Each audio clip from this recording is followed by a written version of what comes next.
విశ్వాసం అనేటువంటి టాపిక్ తో వచ్చినాను. నా పేరు వెంకట శ్రీరామ్. ఇక్కడ ఉన్నటువంటి ప్రతి పార్టిసిపెంట్ కూడా నా హృదయపూర్వక శుభాకాంక్షలు. వాటితో పాటుగా మమ్మల్ని ప్రోత్సహిస్తూ అన్ని వేళ మనకు సహకరిస్తున్నటువంటి నాతో పాటుగా ఉన్నటువంటి మిగతా ఫెసిలిటేటర్ అందరికి కూడా కృతజ్ఞత అభివందనాలు. ఈ సాయంకాలం మనము సెల్ఫ్ కాన్ఫిడెన్స్, ఆత్మవిశ్వాసం గురించి మనం చర్చించుకోబోతున్నాం. ఆత్మవిశ్వాసం అనేది ఏ రకమైనటువంటి విషయము? మనకి ఇక్కడ కొన్ని విషయాలు మనం చూసినప్పుడు కాంక్రీట్ థింగ్స్ మనకు కనిపిస్తూ ఉంటాయి. ఏదైతే కాంక్రీట్ థింగ్ అన్నో దాన్ని టచ్ చేయగలం, కానీ ఇది అలాంటి విషయం కాదని చెప్పాము. ఇది ఒక మానసికమైనటువంటి, పరిమాణాత్మకమైనది కాకుండా మన లోపల ఉన్నటువంటి పరిణితిని తెలియజేసేటువంటి విషయాన్ని ఆత్మవిశ్వాసంగా మనం భావిస్తూ ఉంటాం. ఈ పరిణితి మనకి ఎలా సాధించగలుగుతాము, ఈ ఆత్మవిశ్వాసం పొందడానికి మన లోపల ఉన్నటువంటి జ్ఞానం ఎంతవరకు ఉపయోగపడుతుంది, ఈ ఆత్మవిశ్వాసం అంటే ఏ రకంగా మనం దాన్ని డిఫైన్ చేయగలము, సో ఆత్మవిశ్వాసంగా ఉన్నటువంటి వ్యక్తులు ఎలా కనిపిస్తారు, ఆత్మవిశ్వాసం లేకపోతే మనం ఏ రకంగా ఉంటాము, ఇవి కొన్ని విషయాలు మనకి ఈ క్లాస్ మనం క్లియర్ చేసుకోబోతున్నాము. అలాగే ఆత్మవిశ్వాసానికి కావాల్సినటువంటి పాయింట్స్ అంటే మనకి ఎలాంటి లక్షణాలు మనం కలిగి ఉండాలి, వేటిని మనం బిల్డప్ చేసుకుంటే మనం ఆత్మవిశ్వాసంతో ఉండగలుగుతాము, ఈ విషయాలు మనం నేర్చుకుంటామండి. సో ఇక్కడ మనం సెల్ఫ్ కాన్ఫిడెన్స్ అంటే ఫ్రీడమ్ ఫ్రమ్ డౌట్ అని చెప్తా ఉన్నాం. మనం ఇక్కడ మనం చెప్పుకోవాల్సిన అంశం ఏంటంటే సెల్ఫ్ కాన్ఫిడెన్స్ అంటే మన మైండ్ లో ఎలాంటి డౌట్ లేకుండా ఉంటే మనం కాన్ఫిడెంట్ గా ఉన్నట్టుగా చెప్పగలుగుతున్నాము. ఇంకా చెప్పాలంటే సెల్ఫ్ కాన్ఫిడెన్స్ మనకి ఏమి ఇస్తుందంటే believe in yourself and your abilities. మన లోపల మన మీద మనకు నమ్మకం, మన లోపల ఉన్నటువంటి శక్తి సామర్థ్యాలు మనం విశ్వసించే స్థాయినే ఆత్మవిశ్వాసంగా మనం ప్రకటించుకోవచ్చు. సో ఆత్మవిశ్వాసం గురించి చెప్పినటువంటి వక్తలు ప్రపంచంలో చాలా మంది ఉన్నారండి. మనం ఏ ఒక్క వ్యక్తిని తీసుకున్నా కూడా ఆత్మవిశ్వాసాన్ని పెంపొందించుకోవాలని చెప్తా ఉంటారు. ఇక్కడ సెల్ఫ్ మోటివేటర్ నుంచి ఆధ్యాత్మికంగా మత బోధనను, మత విశ్వాసాలను ప్రబోధించే వక్తల వరకు కూడా ప్రతి ఒక్కరూ ఆత్మవిశ్వాసం గురించి చర్చిస్తూనే ఉంటారు. మన యొక్క హిందూ సమాజంలో మనం ముఖ్యంగా గమనిస్తే మాత్రము ఆత్మవిశ్వాసాన్ని ఎక్కువగా పెంపొందింపజేసి ఆత్మవిశ్వాసానికి ఒక ఐకాన్ నిలబడే వ్యక్తి గురించి చెప్పాలంటే స్వామి వివేకానంద. మనందరికీ తెలుసు మన లోపల ఆత్మవిశ్వాసం. ఈ రోజు భారతీయ పౌరుడు సగర్వంగా తనలో ఉన్నటువంటి విజ్ఞానాన్ని ప్రపంచ దేశాలకు అందించగలుగుతున్నాడంటే ఎప్పుడో 19వ శతాబ్దంలోనే మన యొక్క స్వామి వివేకానంద ఆనాడే ఓవర్సీస్ లో అంటే ఫారిన్ నేషన్స్ లో తన యొక్క విజ్ఞానాన్ని, విజ్ఞాన భాండాగారాన్ని, భారతదేశం యొక్క శక్తి సామర్థ్యాలను బయటికి తీసుకొచ్చి నా దేశ యువతకు ఏది తక్కువైందంటే ఆత్మవిశ్వాసం తక్కువైంది, కాబట్టి ఈ ఆత్మవిశ్వాసాన్ని నేను పెంపొందించడం కొరకు పని చేస్తానని చెప్పి అతను అనేకమైనటువంటి రచన ద్వారా, ఉపన్యాసం ద్వారా, అదే కొటేషన్స్ ద్వారా ఎంతో చక్కగా ఆత్మవిశ్వాసాన్ని మనకు తెలియజేసిండు. కాబట్టి ఇప్పటికీ ఎప్పటికీ ఎటర్నల్ లైఫ్ ఎవరిదంటే స్వామి వివేకానంద మనం చెప్తా ఉన్నాం. ఇప్పటికీ ఎప్పటికీ మనం ఎవరి నుంచి మనం ఆత్మవిశ్వాసం పొందుతున్నామంటే ప్రతి ఒక్క విద్యార్థి చదువుకునే దశలో కనీసం ఒక్క కొటేషన్ అయినా వివేకానంద ఉంటుంది. ఎందుకంటే వివేకానంద అంతగా మన దేశాన్ని, పౌరులను స్ఫూర్తిని ఇచ్చినటువంటి గొప్ప వ్యక్తుల్లో ఒకటి చెప్తా ఉన్నాం. ఇలాంటి వాళ్ళు చాలా మంది ఉన్నారు. ఈ మధ్య కాలంలో మనం చూసినట్టయితే అబ్దుల్ కలాం, ఇంకా ఆయన గురించి మనం ఎంత గొప్ప చెప్పినవడంగా తక్కువ అనిపిస్తుంది. ఎందుకంటే ఆత్మవిశ్వాసానికి నిలువెత్తు నిదర్శనమే మన కలాంజీ. అంటే అట్టడుగు స్థాయి నుంచి అత్యున్నత స్థాయికి ఆయన యొక్క ప్రయాణం ఎలా జరిగింది, ఆ ప్రయాణంలో అతను మరి వీళ్ళందరూ విజేతలుగా మిగిలారండి. మరి ఈ విజేతలుగా మిగిలారంటే కషి, ఆకాంక్ష, తపన వాళ్ళ లోపల ఉండొచ్చు, కానీ వాళ్ళు ఎలాంటి అడ్డంకులను ఎదుర్కోలేదంటే తప్పకుండా ప్రతి ఒక్కరూ తమ విజయ బాటల్లో అడ్డంకులను ఎదుర్కొన్నారు. కానీ ఆత్మవిశ్వాసం లేని వాళ్ళు ఈ అడ్డంకులను చూసుకొని ఈ అబ్స్టాకిల్ని ఎదుర్కోలేక భయపడి వెనకడుగు వేస్తారు. కానీ ఎవరైతే ఆత్మవిశ్వాసంతో ఉంటారో, ఎవరైతే కాన్ఫిడెంట్ గా ఉంటారో వాళ్ళు మాత్రమే ఈ ఫెయిల్యూర్స్ ని స్టెప్పింగ్ స్టోన్స్ గా మార్చుకొని విజయం వరకు, విజయ తీరాలను చేరుకొని ప్రపంచానికి ఒక చరిత్రను చూపించగల వ్యక్తులుగా వాళ్ళు నిలిచిపోతా ఉన్నారని చెప్పాను. కాబట్టి ఇలాంటి మహనీయుల చరిత్రలు మనం చూస్తూ ఉంటాం. చాలా మంది తమ యొక్క ప్రయత్నాలను కొనసాగించే దశలో ఎందుకు విఫలమవుతున్నారు అంటే ఏకైక కారణం మనందరికి మొదట్లో మనం ఏదైనా చేయగలము, నేను చేస్తాను, ఆగగలను అనేటువంటి విషయంతో ఒక పనిని అయితే ప్రారంభిస్తాం. కానీ పనిని ప్రారంభించిన తర్వాత చివరి దశ వరకు తట్టుకొని వచ్చినటువంటి అడ్డంకులను, ఒడిదుడుకులను దాటన కొరకు మనలో కావలసిందే ఆత్మవిశ్వాసం. ఈ ఒడిదుడుకులను మనం ఎలా దాటగలగాలి, ఏ రకంగా వెళ్తాం అని చెప్తాను. కాబట్టి ఈ కాన్ఫిడెన్స్ అనేది ఎక్కడున్నా ఏ రకంగా మనం డిఫైన్ చేసినప్పటికీ కూడా ఇట్స్ ఏ లెర్నింగ్ సబ్జెక్ట్ అని చెప్పాం. ఇది నేర్చుకునేటువంటి విషయమే తప్ప it's not a gift of God. ఆత్మవిశ్వాసం అనేది దేవుని యొక్క గిఫ్ట్ కాదు అని చెప్తా ఉన్నాము. మరి ఏమిటి ఆత్మవిశ్వాసం అంటే it has to be cultivated with self effort and diligence. Isn't? అంటే ఇక్కడ ఏం చెప్పాము, మనం ఖచ్చితంగా ఆత్మవిశ్వాసాన్ని మనల్ని పెంపొందించుకోవాలి, ఇన్కల్కేట్ చేసుకోవాలి. ఎలా చేసుకోవడం అంటే మన లోపల ఉన్నటువంటి స్వతహాగా ప్రయత్నపూర్వకంగా ప్రతి ఒక్కరు మన యొక్క ప్రయత్నాన్ని కొనసాగించాలి, ప్రయత్నాన్ని తీసుకెళ్ళాలి. ఎందుకని? నేను కాన్ఫిడెంట్ గా ఉండాలి, నాలో ఆత్మవిశ్వాసం నిండుగా మెండుగా ఉండాలి అంటున్నాం. ఇలా నిండుగా మెండుగా రావాలంటే నీకు నువ్వు శ్రద్ధతో పనిచేస్తే తప్ప, శ్రద్ధతో నువ్వు దానిపైన ఉంటే తప్ప మనలో ఆత్మవిశ్వాసాన్ని పెంపొందించుకోలేకపోతున్నాం చెప్తున్నాం. కాబట్టి మరి ఆత్మవిశ్వాసాన్ని పొందాలని ఎక్కడ నేర్చుకోగలం, ఎలా నేర్చుకోగలం? ఈ ఆత్మవిశ్వాసము ఉంది, అతి విశ్వాసము ఉంది. ఆత్మవిశ్వాసం ఉంది, అతి విశ్వాసం ఉందని చెప్పాము. మరి దీనిలో ఏది? అలాగే ఆత్మవిశ్వాసం ఎక్కువ ఉంటుంది.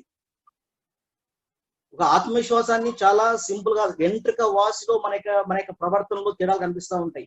ఆత్మవిశ్వాసం ఉండాలి కానీ ఈగో ఉంటే కష్టం. ఆత్మవిశ్వాసం ఉండాలి కానీ సెల్ఫ్ కాన్ఫిడెన్స్ మాత్రమే ఉండాలి, కానీ ఓవర్ కాన్ఫిడెన్స్ ఉండకూడదని చెప్పాను. కాబట్టి ఇక్కడ ఒక చిన్న కథ మీకు చెప్పాలనుకుంటున్నాము. ఒక ముగ్గురు స్నేహితులు అడవి గుండా ప్రయాణం చేస్తూ వస్తున్నారు.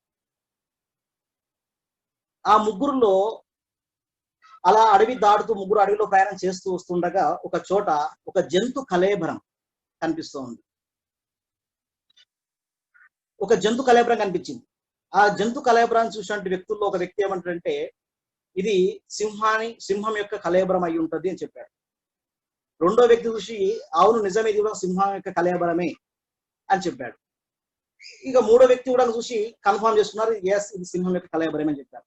అందులో వీళ్ళకి వచ్చినట్టు విద్యను ప్రదర్శించాలనుకున్నారు. అప్పుడు అందులో ఒక వ్యక్తి ఏమని చెప్పాడంటే, ఒక బాటసారి, నాకున్నటువంటి విద్యను ఉపయోగించి ఈ కళేబరానికి నేను జీవం పోస్తాను అంటాడు. రెండో వ్యక్తి అంటాడు, నీవు కళేబరానికి అదే శరీరాన్ని ఇస్తా చెప్పాడు. నువ్వు ఈ కళేబరానికి శరీరాన్ని మాత్రమే ఇవ్వగలవు, కానీ నేను జీవం పోస్తానంటాడు. ఒక వ్యక్తి ఏమో దానికి ఆ కళేబరానికి ఏదైతే మన యొక్క భౌతికమైన శరీరాన్ని ఇవ్వాలనుకున్నాడో ఇచ్చేస్తాడు. రెండో వాడు, నువ్వు కేవలం భౌతికమైన శరీరాన్ని మాత్రమే ఇచ్చావు, నేను మాత్రం దానికి ప్రాణశక్తిని ఇస్తానంటాడు. అలా డిస్కస్ చేస్తూ మూడో వ్యక్తి గురించి అడుగుతారు, నువ్వేం చేయగలదు అంటే, నాకు మీలాంటి ఎలాంటి విద్యలు రావు, నేను ఏమి చేయలేను అంటాడు. నువ్వు ఏమి చేయలేవు అనుకొని ఆ వ్యక్తి పైన ఇన్సల్ట్ చేస్తూ కొంచెం అవమానంగా మాట్లాడుతూ వీళ్ళు తన విద్యను ప్రదర్శించడం కొరకు ఆ సింహానికి ఒకరు శరీరాన్ని ఇచ్చారు, రెండోలు ప్రాణం ఇచ్చారు. ఇది చూసినట్టు మూడో వ్యక్తి అక్కడ నుంచి ఒకే ఒక జ్ఞానంతో తప్పించుకొని అక్కడ నుంచి పరిగెత్తడం మొదలు పెట్టాడు, అడవిని దాటిపోయాడు. ఇక్కడ ఈ స్టోరీలో మనకి ఏమైనా నీతి కనిపిస్తూ ఉందా? ఆ ఇద్దరు మిత్రులు చేసినటువంటి చర్య సరైనదిగా మీరు భావిస్తారా లేదా? ఇప్పుడు ఆ ఇద్దరు మిత్రుల యొక్క పరిస్థితి ఏం జరుగుతుందంటారు? భావించాం సార్. ఒకవేళ టైప్ చేయండి, వాళ్ళకి సింహంతో భయం వస్తుంది. ఇక్కడ ఉంటారు ఏంటంటే డైడ్ అని చెప్పారు. ఎందుకంటే వాళ్ళిద్దరూ విశ్వాసం కాకుండా ఆత్మవిశ్వాసం కన్నా అతి విశ్వాసం ప్రదర్శించి మా విద్య యొక్క శక్తి ఏమిటి అని చెప్పి ఎక్కడైతే దాన్ని చేయకూడదో అక్కడ చేశారు వాళ్ళు. అంటే ఆ ఇద్దరు వారు నేర్చుకునే విద్య వారిలో ఉన్నటువంటి కామన్ సెన్స్, అంటే లోక జ్ఞానం కూడా లేకుండా పోయింది వాళ్ళకు. అందుకని ఎప్పుడైతే శరీరాన్ని జీవాన్ని పోశారో అది ఆకలితో ఉన్నటువంటి ఆ సింహము మళ్ళీ వారినే వేటాడి చంపేసింది. ఇక్కడ ఎవరికైతే కామన్ సెన్స్ ఉన్న వ్యక్తి ఎవరైతే ఉన్నాడో మూడో బాటసారి, ఇది బతికితే ఖచ్చితంగా వాళ్ళని వేటాడతామని చెప్పేసి వాళ్ళు అక్కడి నుంచి పరిగెత్తి అడవిని దాటి తన ప్రాణాలను కాపాడుకున్నాడు. సో మనం నేర్చుకున్న విద్య కూడా విశ్వాసంతో ఉండాలి, కానీ ఆత్మవిశ్వాసాన్ని దాటి అతి విశ్వాసం వైపు మనం వెళ్ళకూడదు అని చెప్తా ఉంది. సో మరి మన లోపల ఎలాంటి క్యారెక్టర్స్ ఉండాలి? ఆత్మవిశ్వాసం రావాలంటే మొదటిగా మన పైన మన నమ్మకం ఉండాలి. మన పైన మనకు నమ్మకం ఎలా కలుగుతుంది? మన పైన మన నమ్మకం పెంచుకోవడానికి కావాల్సిన క్యారెక్టర్స్ ఏంటనే మనం తెలుసుకోబోతున్నాం. సార్ ఒకసారి మీ పీపీటీ షేర్ చేయండి సార్. చేస్తాను సార్, ఒక నిమిషం. ఓకే. ఎస్, ఈ మన పీపీటీ వచ్చినప్పుడు చూడండి, మనకు ఆత్మవిశ్వాసం పెంపొందించుకోవడానికి మనకు కావాల్సిన కొన్ని క్యారెక్టర్స్ ఉన్నాయి. మనం ఏ విషయాలు మనం తెలుసుకోవాలంటే, నెంబర్ 1 కన్విక్షన్, తీసేయండి సార్, ఇవన్నీ బయటికి పైకి వెళ్ళిపోండి. ఎక్కడ ఉండంటే how to believe in yourself అనే దగ్గర ఆపండి సార్. సో మనలో కాన్ఫిడెన్స్ పెంచుకోవడానికి మనకు కావలసినటువంటి అంశాల్లో conviction, hard work, will power ఇక్కడ ఆపండి sir, and self respect, long preparation, communication, commitment, discrimination, definite goal, love, concentration, strength. These are all 12 characters you should be inculcate among ourselves and inculcate in yourself. That is very essential. These six characters given by Swami Vivekananda. So when you become as a good, confident personality through these 12 characters. So today, now I am going to discuss how to believe in yourself. మన మీద మనకు నమ్మకం కలగడం కొరకు మనం ఏం చేయాలని చెప్పడానికి కొన్ని ఒక ముఖ్యమైన అంశాలు మనం 6 స్టెప్స్ గా డివైడ్ చేసుకున్నామండి. ఇది కేవలం నమ్మకానికి సంబంధించింది. మళ్ళీ మన సెల్ఫ్ కాన్ఫిడెన్స్ సంబంధించి ఇంకొక 6 ఉంటాయండి. సో మన మీద మనకు నమ్మకం పెరగడం కొరకు మనం చేయాల్సింది అంటే వేర్ వి ఆర్ నౌ, ఇప్పుడు మనం ఎక్కడ ఉన్నాం, మన యొక్క స్థితిగతి ఏమిటి అనేది తెలుసుకోవాలి. అందుకని మనం ఫస్ట్ పాయింట్ మనం ఏం చేసామంటే స్టాప్, డ్రాప్ అండ్ అబ్జర్వ్ అని చెప్పామండి. Stop, drop and observe. ఈ స్టాప్, డ్రాప్, అబ్జర్వ్ లో మనం ఏమని ఇక్కడ ఆలోచించుకోవాలి. సో మనం పెరిగాము, ఒక స్టూడెంట్ అయి ఉండొచ్చు, లేదు అంటే ఒక వ్యాపారవేత్త అయి ఉండొచ్చు, లేదంటే ఎల్డర్ ఏజ్ లో ఉన్న వాళ్ళు అయి ఉండొచ్చు. ఎవరైనా సరే మనం ఇక్కడ మనకు ఉన్నటువంటి స్థితిలో ఎక్కడ ఉన్నాం, మనం ఎలాంటి పరిస్థితుల్లో ఉన్నాం, అంటే మనం ఆత్మవిశ్వాసంతో ముందుకెళ్తున్నామా, లేదంటే మన మీద నమ్మకంతోనే మనం ఉన్నామా లేదని తెలుసుకోవడం కొరకు మనం ఏంటి అనేది ఒక్కసారి ఆగి what about the past life, అంటే మనం ఇంత ముందుకు ఎలా ఉన్నామో మనల్ని పరిశీలించుకోవడం. లైక్ యాజ్ మిర్రర్ అబ్జర్వేషన్ అని చెప్తాము. ఒక అద్దం ముందు నిలబడి నిన్ను పరిశీలించుకున్న విధంగా మనం ఏం చేస్తున్నాము, మన పని ఏమిటి, అలాగే మనం ఇతరులతో ఉన్నటువంటి రిలేషన్షిప్ ఏ రకంగా మెయింటైన్ చేస్తున్నాము, మన కుటుంబం ఎలా ఉంది, మనం పనిచేసే చోట మనకు ఎలాంటి రెస్పెక్ట్ లభిస్తుంది, మనం పనిచేసే చోట మనం కాన్ఫిడెంట్ గా పనిచేస్తున్నామా లేదా అనే విషయాన్ని, అంటే మనం ఇంకా ముందుకెళ్ళాలంటే మనలో విశ్వాసాన్ని పెంపొందించుకోవాలన్నా ఏం చేయాలని కొరకే. అందుకనే ఫస్ట్ ఏం చేయాలంటే ఇప్పటికిప్పుడు మనం చేయాల్సిన మొదటి step stop, drop and observe. మీరు పరిస్థితులు ఎలా ఉన్నారు, మీ యొక్క స్థితిగతులు ఎలా ఉన్నాయో మిమ్మల్ని మీరు పరిశీలించుకోవడమే ఫస్ట్ పాయింట్ అని చెప్పామండి. సెకండ్ థింగ్ వచ్చేసి రైజ్ అవేర్నెస్ అని చెప్పాం. సో అవేర్నెస్ అంటే మన లోపల నుండి భావాజాలాన్ని పెంపొందించుకోవడము. అంతకన్నా గొప్పగా చెప్పాలంటే మన యొక్క ఆలోచన విధానాన్ని సరైన విధంగా ఉందా లేదా చెక్ చేసుకోవడము, మన ఆలోచన సరళిని పరిశీలించుకోవడం చెప్పాము. అందుకనే మన యొక్క ప్రవర్తన ఎలా ఉంటుంది, మనల్ని మనం ప్రశ్నించుకోవడం, మనకు వచ్చే థాట్స్ ఏ రకమైన థాట్స్ ఉన్నవి, అవి మంచివా చెడువా. సో ఈ యొక్క ఆలోచన మనం కొనసాగించాలన్నా లేదా వద్దా, కొనసాగించాలంటే ఎలాంటి ఆలోచన కొనసాగించాలి, ఒకవేళ వద్దు అనుకుంటే ఎలాంటి ఆలోచన మనం డ్రాప్ చేయాలి. అందుకని మనల్ని మనం ఉన్నతంగా తీర్చిదిద్దుకోవాలని చెప్పాం. సో మన మైండ్ పవర్ చాలా గొప్పది. మనం చెప్పాం సూపర్ ఫాస్ట్ కంప్యూటర్స్ తయారు చేస్తున్నది హ్యూమన్ బీయింగ్ అని చెప్పాం. కాబట్టి మనకు కంప్యూటర్కి ఆర్డర్ చేస్తేనే కంప్యూటర్ పనిచేస్తుంది. కానీ అంతటి కంప్యూటర్ తయారు చేసే మేధస్సు మన యొక్క మనసులో మన యొక్క జ్ఞానానికి ఉందని చెప్తున్నాం. కాబట్టి మన జ్ఞానం, మన భావజాలం ఎంత గొప్పది అంటే, ఒక విత్తనం గురించి ఒక కవి, ఒక పోయిట్ రాసిన వర్డ్స్ మీకు కోట్ చేస్తానండి. బీజంలో ఒదిగి ఉంది గగన రేఖను తాకాలని శాఖలు జాపే మహావృక్షం అని చెప్పాం. ఇక్కడ చిన్న విషయం అండి, బీజం అంటే చాలా చిన్న విత్తనం. మనకు తెలుసు, ఇంకా మీకు అందరూ తెలిసిందే మర్రి చెట్టు ఉంటుందండి. మర్రి చెట్టు విత్తనము మన కంటికి కనిపించినంత కనిపిస్తూ ఉంటుంది, చాలా చిన్న ఉంటుంది. కానీ ఆ చెట్టు ఎదిగినప్పుడు ఎంత గొప్ప ఎదుగుతుందండి. అందుకని బీజంలో ఒదిగి ఉంది గగన రేఖను తాకాలని శాఖలు జాపే మహావృక్షం అని చెప్తా ఉన్నాం.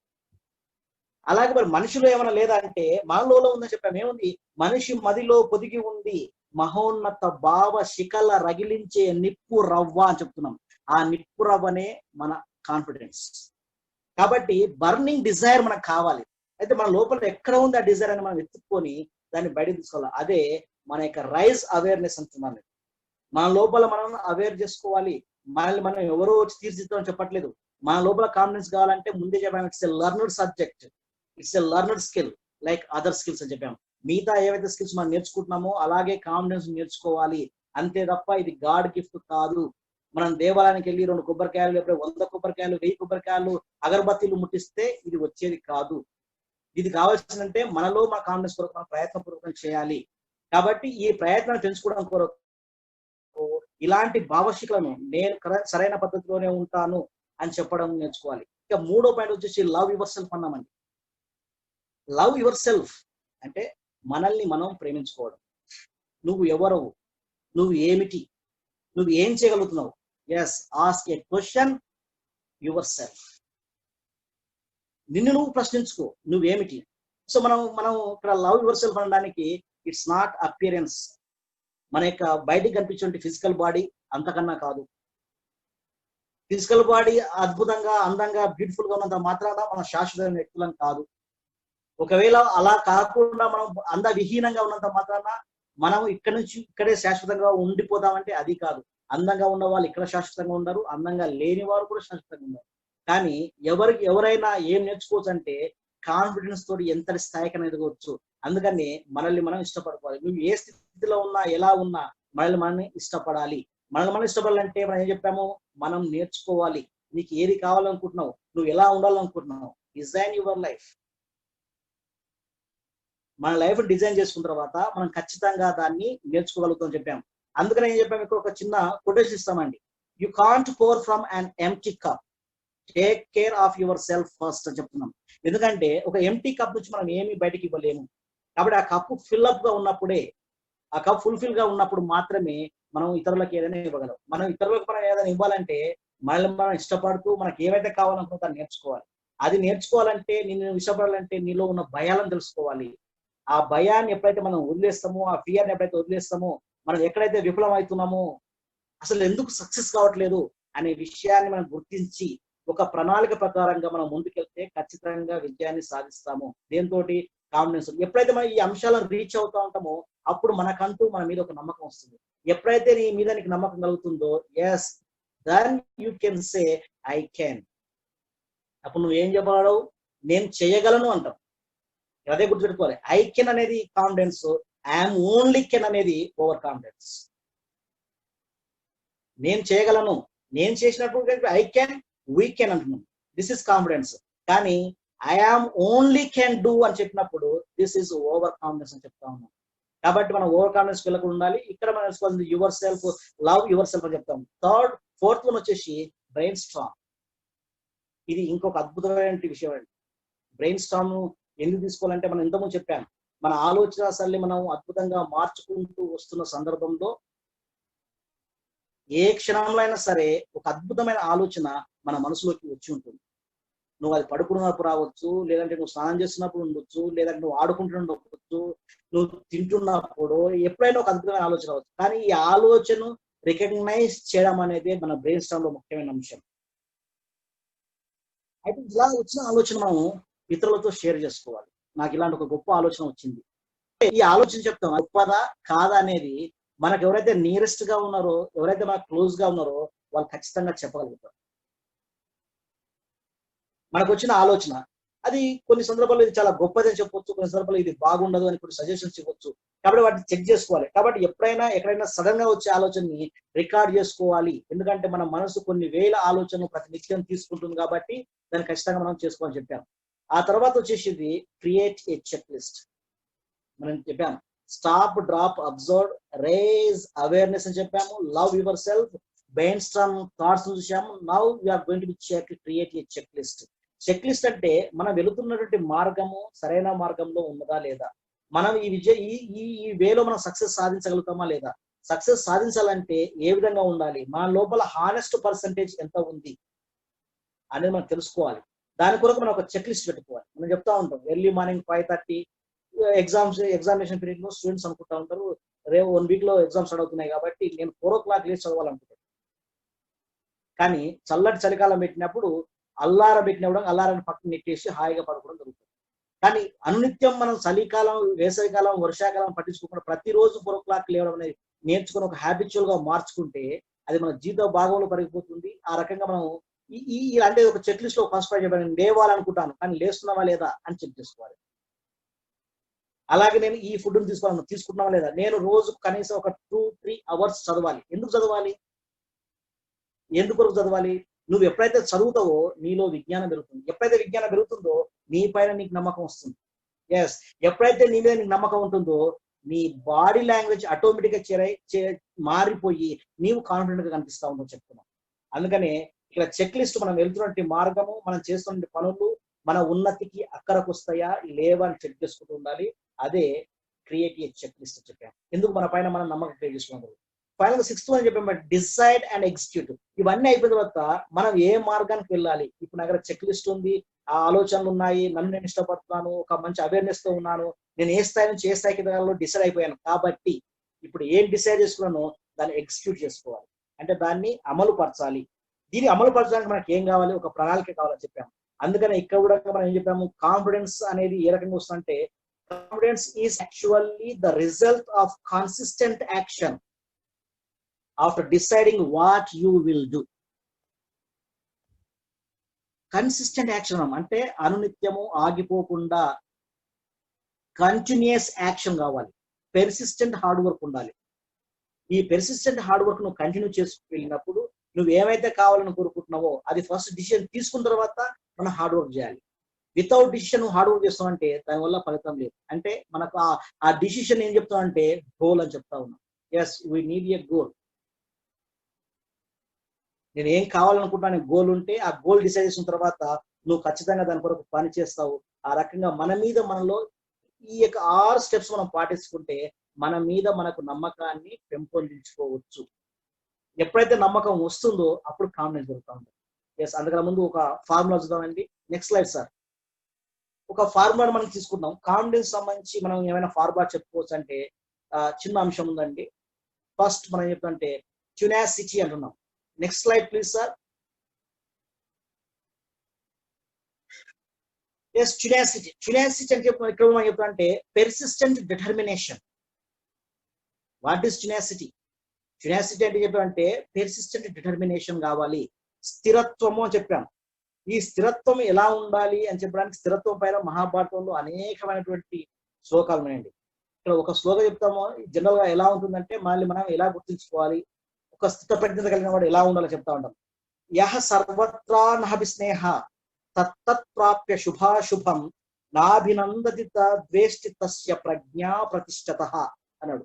ఇది స్థిరత్వం కావాలన్నాడు. ఇక్కడ ఏం చెప్పాము, ఇక్కడ ఏం చెప్తున్నాడు దేవుడు? ఇక్కడ ఉన్నటువంటి వ్యక్తి ఎవరైతే ఉన్నారో ఏం తెలియజేస్తున్నా అంటే, ఎవడు దేహ ప్రాణములందు ఉదాసీనుడై, అంటే ప్రాణం గొప్పది కాదు మనకి దేహం గొప్పది అన్నాడు. అలాగే శుభము అశుభములను కూడా ఎట్లా సంతోషమైన బాధ అయినా సంతోషంగా స్వీకరిస్తాడు, వాడు మిక్కిలి స్థిరవంతుడు అని చెప్తున్నాడు. అందుకని చెప్పి ఇక్కడ యహ సర్వత్రా నాభిస్నేహ తత్తత్ ప్రాప్య శుభాశుభం నాభినందతి నా ద్వేష్టి తస్య ప్రజ్ఞా ప్రతిష్ఠితః. కాబట్టి ట్యునాసిటీ చెప్పాము, పెర్సిస్టెంట్ డిటర్మినేషన్. నువ్వు ఏ విషయం అయితే ఒక డిటర్మినేషన్ తీసుకున్నావో, ఒక కృత నిశ్చయాన్ని తీసుకున్నావో, ఒక నిశ్చిత అభిప్రాయానికి వచ్చావో దానిపైన కట్టుబడి ఉండాల్సిందే. మరి దాని కొరకు మనం నెక్స్ట్ చేయాల్సిందంటే పాయిజ్ అన్నాం. పాయిజ్ అంటే hold and carry equal Brij అన్నాను. అంటే సమతుల్యతను పాటించాలి. మనం తీసుకునే నిర్ణయానికి మన లోపల ఆ మధ్యకాలంలో ఏవైనా అడ్డంకులు రావచ్చు, ఏవైనా అబ్స్టాకల్స్ రావచ్చు, ఒడిదుడుకులు ఏర్పడవచ్చు. అలాంటి వాడే తట్టుకునేటువంటి శక్తి మనకు కావాలి. అదే పాయిజ్, సమతుల్యతతో ఉందని చెప్పాము. ఆ సమతుల్యతతో మనం పాటించాలంటే మనకు కావాల్సింది బోల్డ్నెస్, డేరింగ్, ధైర్యం కావాలి. ఎప్పుడైతే మన లోపల ధైర్యం వస్తుందో, ఆ ధైర్యం ఇక్కడ చూడండి మనకి ఏం కనిపిస్తుందో, నీలో స్థిరత్వం, సమతుల్యత, ధైర్యాన్ని పొందావు. కానీ ఒక అంశం లేకపోతే బాగుండదని చెప్పాం. అదే హ్యూమిలిటీ అనం. హ్యూమిలిటీ అంటే హంబుల్ ఫీలింగ్, అంటే వినయ విధేయతో ఉండడం. వినయంతో ఉంటే విజయం పొందవచ్చు అని చెప్తున్నాం.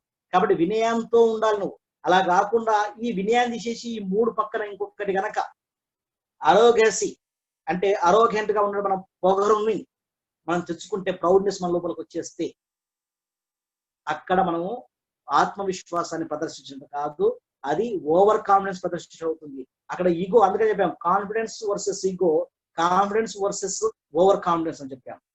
ఇది చాలా స్లైడ్, చాలా చిన్న వెంట్రుక వాసిలో ఉంటుంది. దాన్ని లేకుండా మనం చూసుకున్నప్పుడే కాన్ఫిడెంట్ గా ఉన్నట్టుగా కనిపిస్తూ ఉంటాయి. సో ఫైనల్లీ మనం చెప్పాము, tenacity, poise plus boldness plus humility is equal to confidence. A confidence means a trustful relationship with our soul and body. అది ఇట్స్ కాన్ఫిడెన్స్. మనం ఇప్పుడు డిసైడ్ చేసాం. మనం ఏమైనా డిసైడ్ చేసే కాన్ఫిడెన్స్ అంటే ఏంటంటే, ఎస్ ట్యునాసిటీ అంటే స్థిరత్వం ఉండాలి, సమతుల్యత ఉండాలి, ధైర్యం ఉండాలి, వినయంగా ఉన్నప్పుడే ఏ ట్రస్ట్ఫుల్ రిలేషన్షిప్ వస్తుంది. ఎవరికి ట్రస్ట్ఫుల్ రిలేషన్షిప్ వస్తుంది? మన యొక్క మనస్సుకి, మన ఆలోచన విధానాలకి, మన యొక్క బాడీకి ట్రస్ట్ఫుల్ రిలేషన్షిప్ వస్తుంది. అప్పుడు మనం కాన్ఫిడెంట్ కనిపిస్తాం. సో అందరికి మనకు చూసే ఈగో, ఈగో, సూపర్ ఈగో అని చెప్పి సైకాలజీలో మనం తెలుసుకున్నాం. సో ఇక్కడ ప్రవర్తన కంట్రోల్ చేయాలంటే సూపర్ ఈగో కావాలని చెప్పారు. అయితే ఈ రెండింటి మధ్యలో ఉన్నదే ఈగో. మరి ఆ ఈగోను మనం దాన్ని చాలా జాగ్రత్తగా కాపాడుకోవాలి. ఈగో కూడా మనకు అవసరమే, కానీ ఎంత అవసరము, ఎక్కడ అవసరం చెప్పుకోవడం చాలా అవసరము. ఆ ఈగోని ఎక్కువగా చేస్తే అదే పక్కవాడు మనల్ని చూసి అనేది ఏమనంటే వీడికి పొగరు ఎక్కువ అంటున్నాం. పొగరు అని చెప్పడానికి ఇచ్చే అర్థం ఇంకోటి ఏంటంటే ఏం చెప్తా ఉన్నాం, ఆ పొగరు ఎక్కువగా ఉందంటే ఓవర్ కాన్ఫిడెన్స్ ఎక్కువగా ఉందని చెప్తాం. అందుకని ఆ ఓవర్ కాన్ఫిడెన్స్ వెళ్ళకుండా కాన్ఫిడెంట్ ఉండాలి sir. Next slide sir. Next slide please. ఇప్పుడు మనం తెలుసుకున్న అంశం ఏంటంటే సెల్ఫ్ కాన్ఫిడెన్స్ బిల్డింగ్. ఇప్పుడు మనలో ఆత్మవిశ్వాసాన్ని పెంచుకోవడానికి మనం ఏం చేద్దాం అనుకుంటాం. ఇప్పటి వరకు మన మీద మన నమ్మకాన్ని పెంచుకున్నాము. ఆ నమ్మకం రావడం కూడా మనం ఏమేమి చేయాలో తెలుసుకున్నాము. ఈ సెల్ఫ్ కాన్ఫిడెన్స్ మన లోపల ఎలా బిల్డ్ చేసుకోవాలి. ఎస్, అందుకని చెప్పాము confidence is actually a skill that you can develop even if you can't imagine how that could be possible for you right now. So ఇప్పటి నుండి ఈ క్షణం నుంచే సెల్ఫ్ కాన్ఫిడెన్స్ స్కిల్ ని యాక్చువల్ గా మనం నేర్చుకుంటూ వెళ్తే మనం ఇప్పటి వరకు కూడా ఇమాజిన్ చేయాలి, నువ్వు ఊహించుకున్నంత ఉన్నతిగా నువ్వు కనిపిస్తావు అని చెప్తావు. పతంజలిది ఒక గొప్ప స్లోగన్ ఉంటుంది, తర్వాత చెప్తాను. కాబట్టి ఆ రకంగా మనం వెళ్ళాలంటే మన లోపల ఆత్మవిశ్వాసం ఉండాలని చెప్తాం. ఈ ఆత్మవిశ్వాసం పెంచుకోవడం కొరకు ఇక్కడ అదేమో నమ్మకం అనేది, నమ్మకం ఏంటని చెప్పాను. నమ్మకం వచ్చిన తర్వాత ఆ నమ్మకాన్ని ఎస్ ఐ కెన్, నేను చేయగలను అని తీసుకురావడం కొరకు మా లోపల ఆత్మవిశ్వాసాన్ని పెంపొందించుకోవాలి. ఆ ఆత్మవిశ్వాసం పెంపొందించుకోవడం కొరకు మొట్టమొదటిది పాజిటివిటీ అన్నాం. పాజిటివిటీ అంటే మన యొక్క ఆలోచనలు ఎల్లవేళలా ఎల్లప్పుడూ పాజిటివ్ వేలో ఉండాలి. సకారాత్మకమైన ఆలోచనలు మనం ఉంచుకోవాలి. మరి సకారాత్మకమైన ఆలోచన రావాలి. సకారాత్మకం అంటే పాజిటివ్ థాట్ అని మనం ఎలా డిసైడ్ చేస్తాం? పాజిటివ్ థాట్ డిసైడ్ చేయాలంటే మనం నెగిటివిటీ గురించి తెలిసి ఉండాలి. నెగిటివిటీ గురించి తెలియకుండా పాజిటివ్ అనేది చెప్తాం. అందుకనే మన లోపల మనం చెప్తాను, నాకు ఆకలి వేస్తుంది. ఆకలి వేసినప్పుడు ఎదురుగా ఒక ఆహారం కనిపిస్తుంది, కానీ నా దగ్గర ఎలాంటి డబ్బు లేదు, నేను ఆకలిని తీర్చుకోవాలి. మన మనసు ఆలోచనిస్తుంది, ఏమంటుంది? నువ్వు ఆకలిగా ఉన్నావు, నువ్వు ఆకలి తీర్చుకో, కాబట్టి అక్కడ ఉన్న ఆహార పదార్థాలు తీసుకొని తినేసి అని చెప్తుంది. ఆ తీసుకొని తినేసి అన్నప్పుడు మనం కొన్ని సామాజిక విలువలను అక్కడ గమనిస్తూ ఉన్నాం. మన సమాజం కొన్ని విలువలతో కూడినటువంటి కొన్ని నీతిని, నిజాయితీ మనకు అక్కడ చూపిస్తా ఉంది. ఇక్కడ ఆ నీతి, నిజాయితీ మనం నేర్చుకున్న విలువలు ఏమిటి, ఆ మొరాలిటీ ఏమిటి అంటే అక్కడ ఉన్న ఆహారాన్ని తీసుకోవాలంటే అది అమ్మబడుతున్న దుకాణం కాబట్టి, అమ్మబడుతున్న దుకాణంలో వచ్చిన ఆహారం అందుకోవాలంటే ఖచ్చితంగా నేను పేమెంట్ చేయాలి. ఏదో ఇస్తే తప్ప నాకు అది రాదు అని చెప్పాను. మరి నా దగ్గర ఎలాంటి డబ్బులు లేవు, కానీ అయినా కూడా మన మనసు ఏం చెప్తాంటే వీలైతే తస్కరించు, దొంగతనం చెయ్యి అని చెప్తాము. సో అలా చెప్పేటువంటి ఐడియా ఏదో చెప్పాము, అది ఇద్. మన మనసులో ఉంటే ఇద్ అనేటువంటిది ఆ రకంగా చెప్తాము. కానీ మన లోపల ఆ థాట్ మనం ఏం చెప్తామంటే ఒక దొంగతనం చేయని ఆలోచన ఎందుకు వచ్చిందంటే మన మనసు మళ్ళీ చెప్తుంది, సూపర్ ఈగో మనం డిసైడ్ చేస్తుంది. ఏమంటుంది? ఇక్కడ ఒక అంశాన్ని తెలియజేస్తుంది, బాబు నువ్వు చేసే పని ఏదైతే దొంగతనం చేయాలనుకున్నామో ఇది సమాజానికి విరుద్ధమైనటువంటి చర్య, అంటే సమాజం అంగీకరించనుంటుంది. ఇది నెగిటివ్ థాట్. కాబట్టి అంగీకరించేది కాబట్టి నేను తీసుకోను, కానీ నాకు ఈ సమాజంలో పని లేదు, నా ఆకలే ముఖ్యం అనుకుని నువ్వు చేస్తే అక్కడ మనకి ఏమని బిరుదిస్తారు? దొంగ అని బిరుదు వస్తుంది. నీ టైటిల్, నీ పేరు ముందర నీకు టైటిల్ ఇస్తారు, ఆ టైటిల్ దొంగ అంటారు. అదే నేను మనం ఇంకో ఆలోచన తీసుకున్నాం, ఏమని? ఆకలినైనా తప్పుకోవచ్చు కానీ దొంగతనం చేయకూడదు అన్నాడు. అంటే మంచి విధానాన్ని ఎంచుకున్నాడు. That is positivity thought.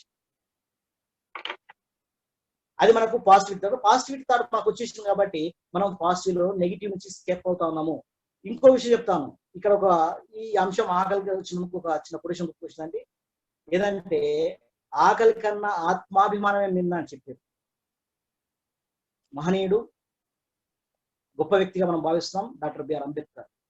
ఆకలి కన్నా ఆత్మాభిమానం మిన్న అని చెప్పారు. అంటే ఆకలైనా చంపు కానీ నీ ఆత్మాభిమానాన్ని చంపుకోకని చెప్పాడు. అంటే ఇది ఎంత గొప్ప పాజిటివిటీ థాట్స్ ఇస్తుంది ఈ ఆలోచన విధానాన్ని. అంటే మన లోపల వచ్చిన ఆలోచన, ఎస్ మనం చేసే ప్రతి పని, ప్రతి చర్య, ఏవైతే నెగిటివిటీ థాట్స్ కింద మనం అయితే సమాజానికి అగెనిస్ట్ జరుగుతున్న యాక్టివిటీస్ మనం చెక్ చేసుకొని మనం రీసెర్చ్ చేస్తుంటే దాని వచ్చే బ్యాక్ పాయింట్ ఏంటంటే ఆకలి. ఈ ఆకలిని తట్టుకోలేక చేసే కార్యక్రమాల్లోనే అనేవి యాంటీ సోషల్ యాక్టివిటీస్ అనే విధంగా రైజ్ అవుతామని చెప్పాము. అందుకనే ఆకలిని నువ్వు తట్టుకోగలిగితే, నీ ఆత్మాభిమానం ఉంచుకోగలిగితే నీ గొప్ప గౌరవాన్ని పొందగలుగుతాం అనేది అది వేరే అంశం. సరే, ఇది పొందినదిగా నాకు అంబేద్కర్ గుర్తుకొచ్చిన థాట్తో చెప్పేశాను. ఎస్, పాజిటివిటీ అని చెప్పి మనం ఆ విషయం తీసుకున్నాం. కాబట్టి మన లోపల ప్రతి అంశాన్ని కూడా ఖచ్చితంగా పాజిటివిటీ ఉండాలి. కాబట్టి what is positivity? Positive is an essential element of self confidence. కాబట్టి మన యొక్క ఆత్మవిశ్వాసం పెంపొందించుకోవాలంటే మనం ఇంతకుముందు చెప్పినట్టుగా ఆకలి ఉన్నా కూడా నీకు దొంగతనం చేసే అవకాశం ఉన్నప్పటికీ కూడా నువ్వు దొంగతనం చేయకుండా నిలబడ్డావంటే నీలో పాజిటివ్ థాట్ ఉంది. ఎస్, అలాంటి థాట్ ఉన్నప్పుడు మన కాన్ఫిడెన్స్ లెవెల్ మనం మంచిగా, ఎస్ నేను ఈ రోజు ఆకలిని ఓవర్కమ్ చేశాను, ఎస్ ఐఎమ్ విత్ కాన్ఫిడెన్స్ అని చెప్తున్నాను. సో ఈ కాన్ఫిడెన్స్ ఇంకా ముందుకు తీసుకెళ్ళాలంటే ఏం చెప్పాలంటే మన లోపల ఉన్న ఫియర్ ని తొలగించుకోవాలి. That's why what I'm saying, fear can never ever hold me back అని చెప్తాము. Fear can never ever hold me back అని చెప్తాం. కాబట్టి భయం ఎప్పుడు కూడా నన్ను వెనక్కి తీసుకెళ్ళలేదు. దాంట్లో ఆల్రెడీ మీరు దాని ఉన్నట్టు మళ్ళీ వేసిన. ఎస్ మేడం, ఎవరో మాట్లాడుతున్నారు, మ్యూట్ చేసుకోండి.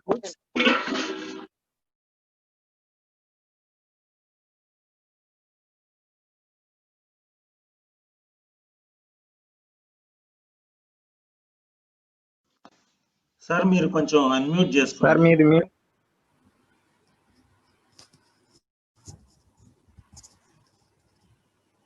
మీరు మ్యూట్ అయినారు సార్, మీరు అన్మ్యూట్ చేసుకోండి. మ్యూట్ అయినారు సార్.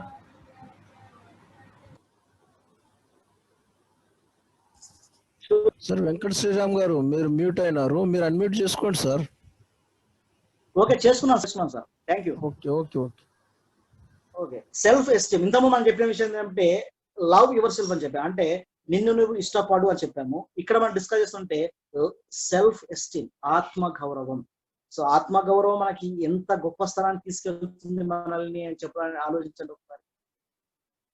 ఈ ఆత్మ గౌరవం అనేది లేకపోతే మనకు మిగిలేది ఏమిటి అంటే అవమానమే. కాబట్టి ఈ అవమానాలు మనకు ఉండకూడదని అవమానం పడ్డ వాళ్ళకు రెండు ఆప్షన్స్ ఉంటాయి. ఒకటి నెగిటివిటీ థాట్స్ తోటి సోషల్ అగెనిస్ట్ గా, యాంటీ సొసైటీగా మారవచ్చు. ఒకవేళ ఈ అవమానం జరిగినప్పుడు గనక పాజిటివ్ థాట్ వస్తే గొప్ప వ్యక్తిగా మారవచ్చు. కాబట్టి మన యొక్క ఆత్మ గౌరవాన్ని ఎక్కడ కూడా తక్కువ చేసుకోకూడదు. అంటే మనల్ని మనము గొప్పగా అంచనా వేసుకోవడం అనేది చాలా ముఖ్యము. అలాగే మన మీద మనకు నమ్మకం, ఎస్ నేను చేయగలను అనే విశ్వాసంతో ఉండడం చాలా ముఖ్యము. కాబట్టి మనల్ని మనం ప్రేమించుకోవాలి, గౌరవించుకోవాలి. ఆ గౌరవం కొరకే ఉండమని చెప్తాం. అందుకని ఇంతకుముందు చెప్పిన కొటేషన్ ఒకసారి గుర్తు చేస్తుండండి, ఆకలి కన్నా ఆత్మాభిమానమే మిన్నని చెప్పాను. ఎందుకు ఆత్మాభిమానం అంతగా గౌరవించుకోవాలంటే ఆకలినైనా చంపుకోగానే ఆత్మాభిమానంతో ఉండమని చెప్పి నాకు చెప్తారు. అందుకనే మరొకసారి మనకి ఆత్మ గౌరవంతో తెలుసుకున్నప్పుడు మన మీద మనకు నమ్మకం ఉండాలి. మన మీద మనకు నమ్మకం వచ్చినప్పుడు ఖచ్చితంగా మన గౌరవాన్ని మనం నిలుపుకుంటాం. ఎప్పుడైతే మన గౌరవం మనం నిలుపుకుంటున్నావో నీ బాడీ లాంగ్వేజ్ లో, నీ వాయిస్ మాడ్యులేషన్స్ లో చాలా చేంజెస్ వచ్చేస్తాయి. నువ్వు కనిపించే స్ఫురద్రూపం అంటున్నాం కదా, నువ్వు కనిపించే విధానమే మారిపోతుందండి. మనం కనిపిస్తున్నప్పుడు మన ఎదురుగా ఉన్న వ్యక్తులు మనల్ని చూసి తనంతర తాను మనం అడగకపోయినా వాళ్ళు మనల్ని గౌరవించవలసిందే. ఎందుకంటే ఎప్పుడు మన యొక్క ఆత్మగౌరవాన్ని మనం తగ్గించుకోలేదు కాబట్టి వాళ్ళు గౌరవిస్తారు. ఇది మనం అప్పుడు ఎప్పుడైతే మనం ఆత్మ గౌరవంతో ఉంటామో ఖచ్చితంగా మనం సెల్ఫ్ కాన్ఫిడెంట్ ఉన్నట్టు. ఇక థర్డ్ పాయింట్ వచ్చేసి అద్భుతమైన అంశం అండి.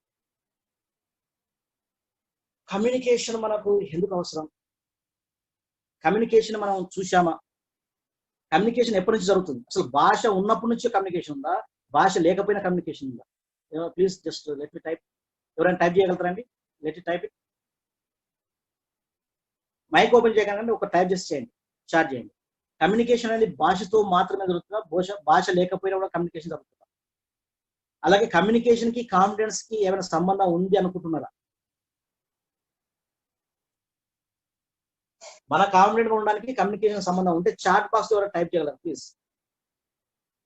Are you stay here?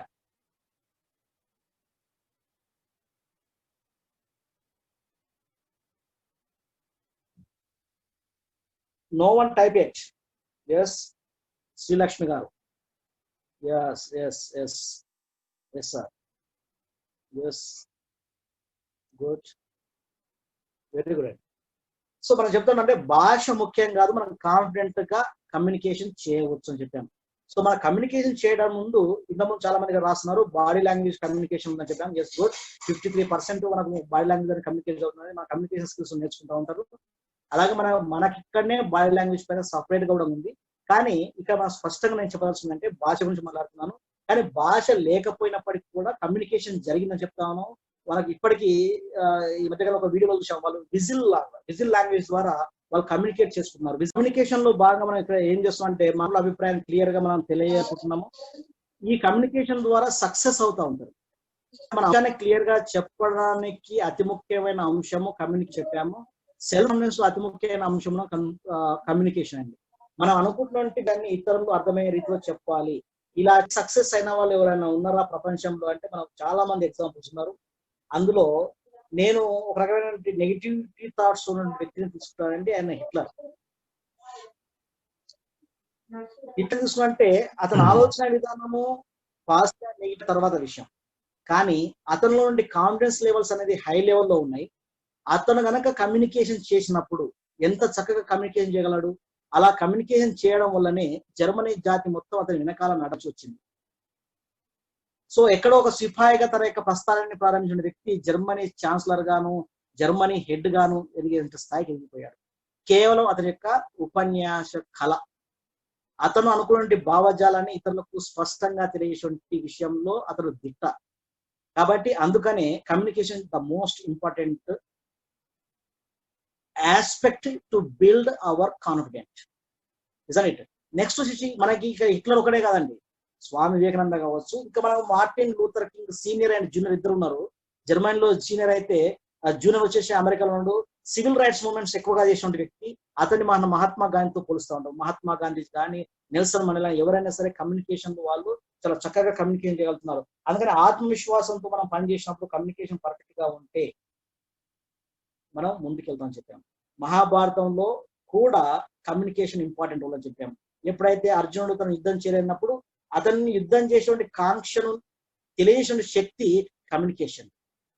కాబట్టి ఆ కమ్యూనికేషన్ అక్కడ ఎవరిచ్చారంటే లార్డ్ కృష్ణ అంటున్నాం. కాబట్టి ఈ అంశాన్ని మనం చాలా చక్కగా చూసుకోవాలి. కమ్యూనికేషన్ ద్వారా ఇతరులను మనం ఇన్స్పైర్ చేయవచ్చు అని చెప్తాను. ఎప్పుడైతే కమ్యూనికేషన్ చేసే శక్తి మనలో వస్తుందో మనం కాన్ఫిడెంట్ గా ఉంటాం. ఎప్పుడు అక్కడ అర్జునుడు కాన్ఫిడెంట్ గా లేడు కాబట్టి ఎవరైతే కాన్ఫిడెంట్ గా ఉన్నారో అక్కడ కృష్ణుడు కాన్ఫిడెంట్ గా ఉండి అతను తన భావాన్ని కమ్యూనికేట్ చేయడం వల్ల అతడు ఇన్స్పైర్ అయ్యి మళ్ళీ యుద్ధ రంగంలో కథన రంగంలోకి ముందుకు తీసుకెళ్లాడు. ఇది చాలా సింపుల్ థాట్. కాబట్టి communication the most important aspect to build self confidence. Yes, next fourth one వచ్చేసి సెల్ఫ్ పర్సెప్షన్ చెప్తాం. సెల్ఫ్ పర్సెప్షన్ ఎందుకు ఉపయోగించుకోవాలి, ఏంటి సెల్ఫ్ పర్సెప్షన్? ఇది కూడా looking in front of a mirror అని చెప్పాం. మళ్ళీ మనం పరిశీలించుకోవడం. సో మనం ఇంతవరకు కాన్ఫిడెన్స్ లెవెల్లో ఉన్నాము. ఈ కాన్ఫిడెన్స్ తర్వాత మనం ఏ స్థాయికి వెళ్తా ఉన్నాము? And once check around us who are they, ఎవరెవరు ఉన్నారు, వాళ్ళు ఏం చేస్తున్నారు, అందులో ఎవరైనా గొప్ప స్థాయికి ఎదిగిన వాళ్ళు ఉన్నారా? ఉంటే వాళ్ళ నుంచి మనం ఏమైనా ఇన్స్పైర్ చేసుకోగలమా? అందుకని మనల్ని మనం పరిశీలించుకుంటూ మనలో ఉన్న నెగిటివిటీ తగ్గించుకుంటూ పాజిటివిటీని పెంచుకోవాలి. పాజిటివిటీ ఎక్కడ ఉన్న ప్రపంచంలో ఏ మూలకున్నా దాన్ని అందిపుచ్చుకోవడమే కాన్ఫిడెన్స్ లో ముఖ్యమైన అంశం. అందుకని వాళ్ళు ఏ రకంగా ఉన్నత స్థలానికి చేర్చబడ్డారు, వాళ్ళు వంటి బెస్ట్ క్యారెక్టర్స్ ఏంటి, అతి ముఖ్యమైన లక్షణాలు ఏంటి, వాటిని మనం నేర్చుకోని చెప్పాము. ఆ పద్ధతులను అడాప్ట్ చేసుకోవడం కొరకే సెల్ఫ్ పర్సెప్షన్ చూస్తూ ఉంటాం. కాబట్టి ఇక్కడ మళ్ళీ చిన్న కొటేషన్ మీకు ఏం చెప్పాలంటే, I honour my self in every decision I make అని చెప్పాం. కాబట్టి మనం తీసుకున్న నిర్ణయాన్ని మనం గౌరవించుకోవాలి. ఒకవేళ ఆ నిర్ణయం వల్ల మనం సక్సెస్ కావచ్చు, ఫెయిల్ కావచ్చు, కానీ సక్సెస్ అయితేనేమో ఒక అద్భుతమైన స్థానానికి ముందుకెళ్ళడానికి ఒక స్టెప్ తీసుకుంటాము. ఒకవేళ కనుక మనం ఫెయిల్ అయితే ఒక అనుభవాన్ని మనం పొందుతాం. కాబట్టి ఇక్కడ ఫెయిల్యూర్స్ కూడా మనకు చాలా ఇంపార్టెంట్. ఎవరైతే ఫెయిల్యూర్స్ గురించి మనం ఎక్కువ తెలుసుకుంటేనే మన కాన్ఫిడెన్స్ లెవెల్ ఎక్కువ. ఎందుకంటే అనేక సార్లు ఫెయిల్ అయిన తర్వాతనే సక్సెస్ అవుతూ ఉంటారు. థామస్ ఆల్వా ఎడిసన్ మనకు తెలుసు, 1000 times ఫెయిల్ అయినాడు, 1001 సక్సెస్ అయ్యాడు. ఈ రోజు మనకి ముందు బల్బు అని చెప్పాం. కాబట్టి ఇక్కడ సెల్ఫ్ పర్సెప్షన్ అంటే తన తాను తెలుసుకొని తన ప్రయత్నాన్ని ముందుకు తీసుకెళ్తూనే ఉన్నాడు. అలా తీసుకెళ్లే సమయంలోనే మన సక్సెస్ ని చేర్చుకుంటాము. ఆ సక్సెస్ చేరుకోవడానికి కావాల్సిందే సెల్ఫ్ కాన్ఫిడెన్స్ అని చెప్పాము. కాబట్టి సెల్ఫ్ కాన్ఫిడెన్స్ ఎప్పటికప్పుడు మనం అలవర్చుకుంటూ ఉండాలి. ఇక 5th పాయింట్ వచ్చేసి కరేజ్. మళ్ళీ మనకి కావాల్సింది ఈ ముఖ్యమైన positivity, self esteem, communication, self perception తో పాటుగా కరేజ్, ఇవన్నీ ఉన్నా ఇది లేకపోతే మనం ఏం చేయలేము. కాబట్టి ఈ ధైర్యం కొరకు మనం ఏం చేయాలి? ఈ ధైర్యం మనకు రావాలంటే మనం చేస్తున్నటువంటి పనిని ఛాలెంజ్ గా తీసుకోగలగాలి.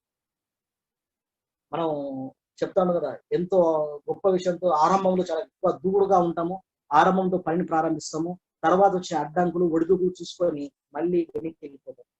అందుకని అలా వెనక్కి వెళ్ళిపోవడం కొరకే మనం ఇవన్నీ కూడా మళ్ళీ మనం రియలైజ్ చేసుకోవడానికి స్టెప్స్ ఫాలో అవుతాం.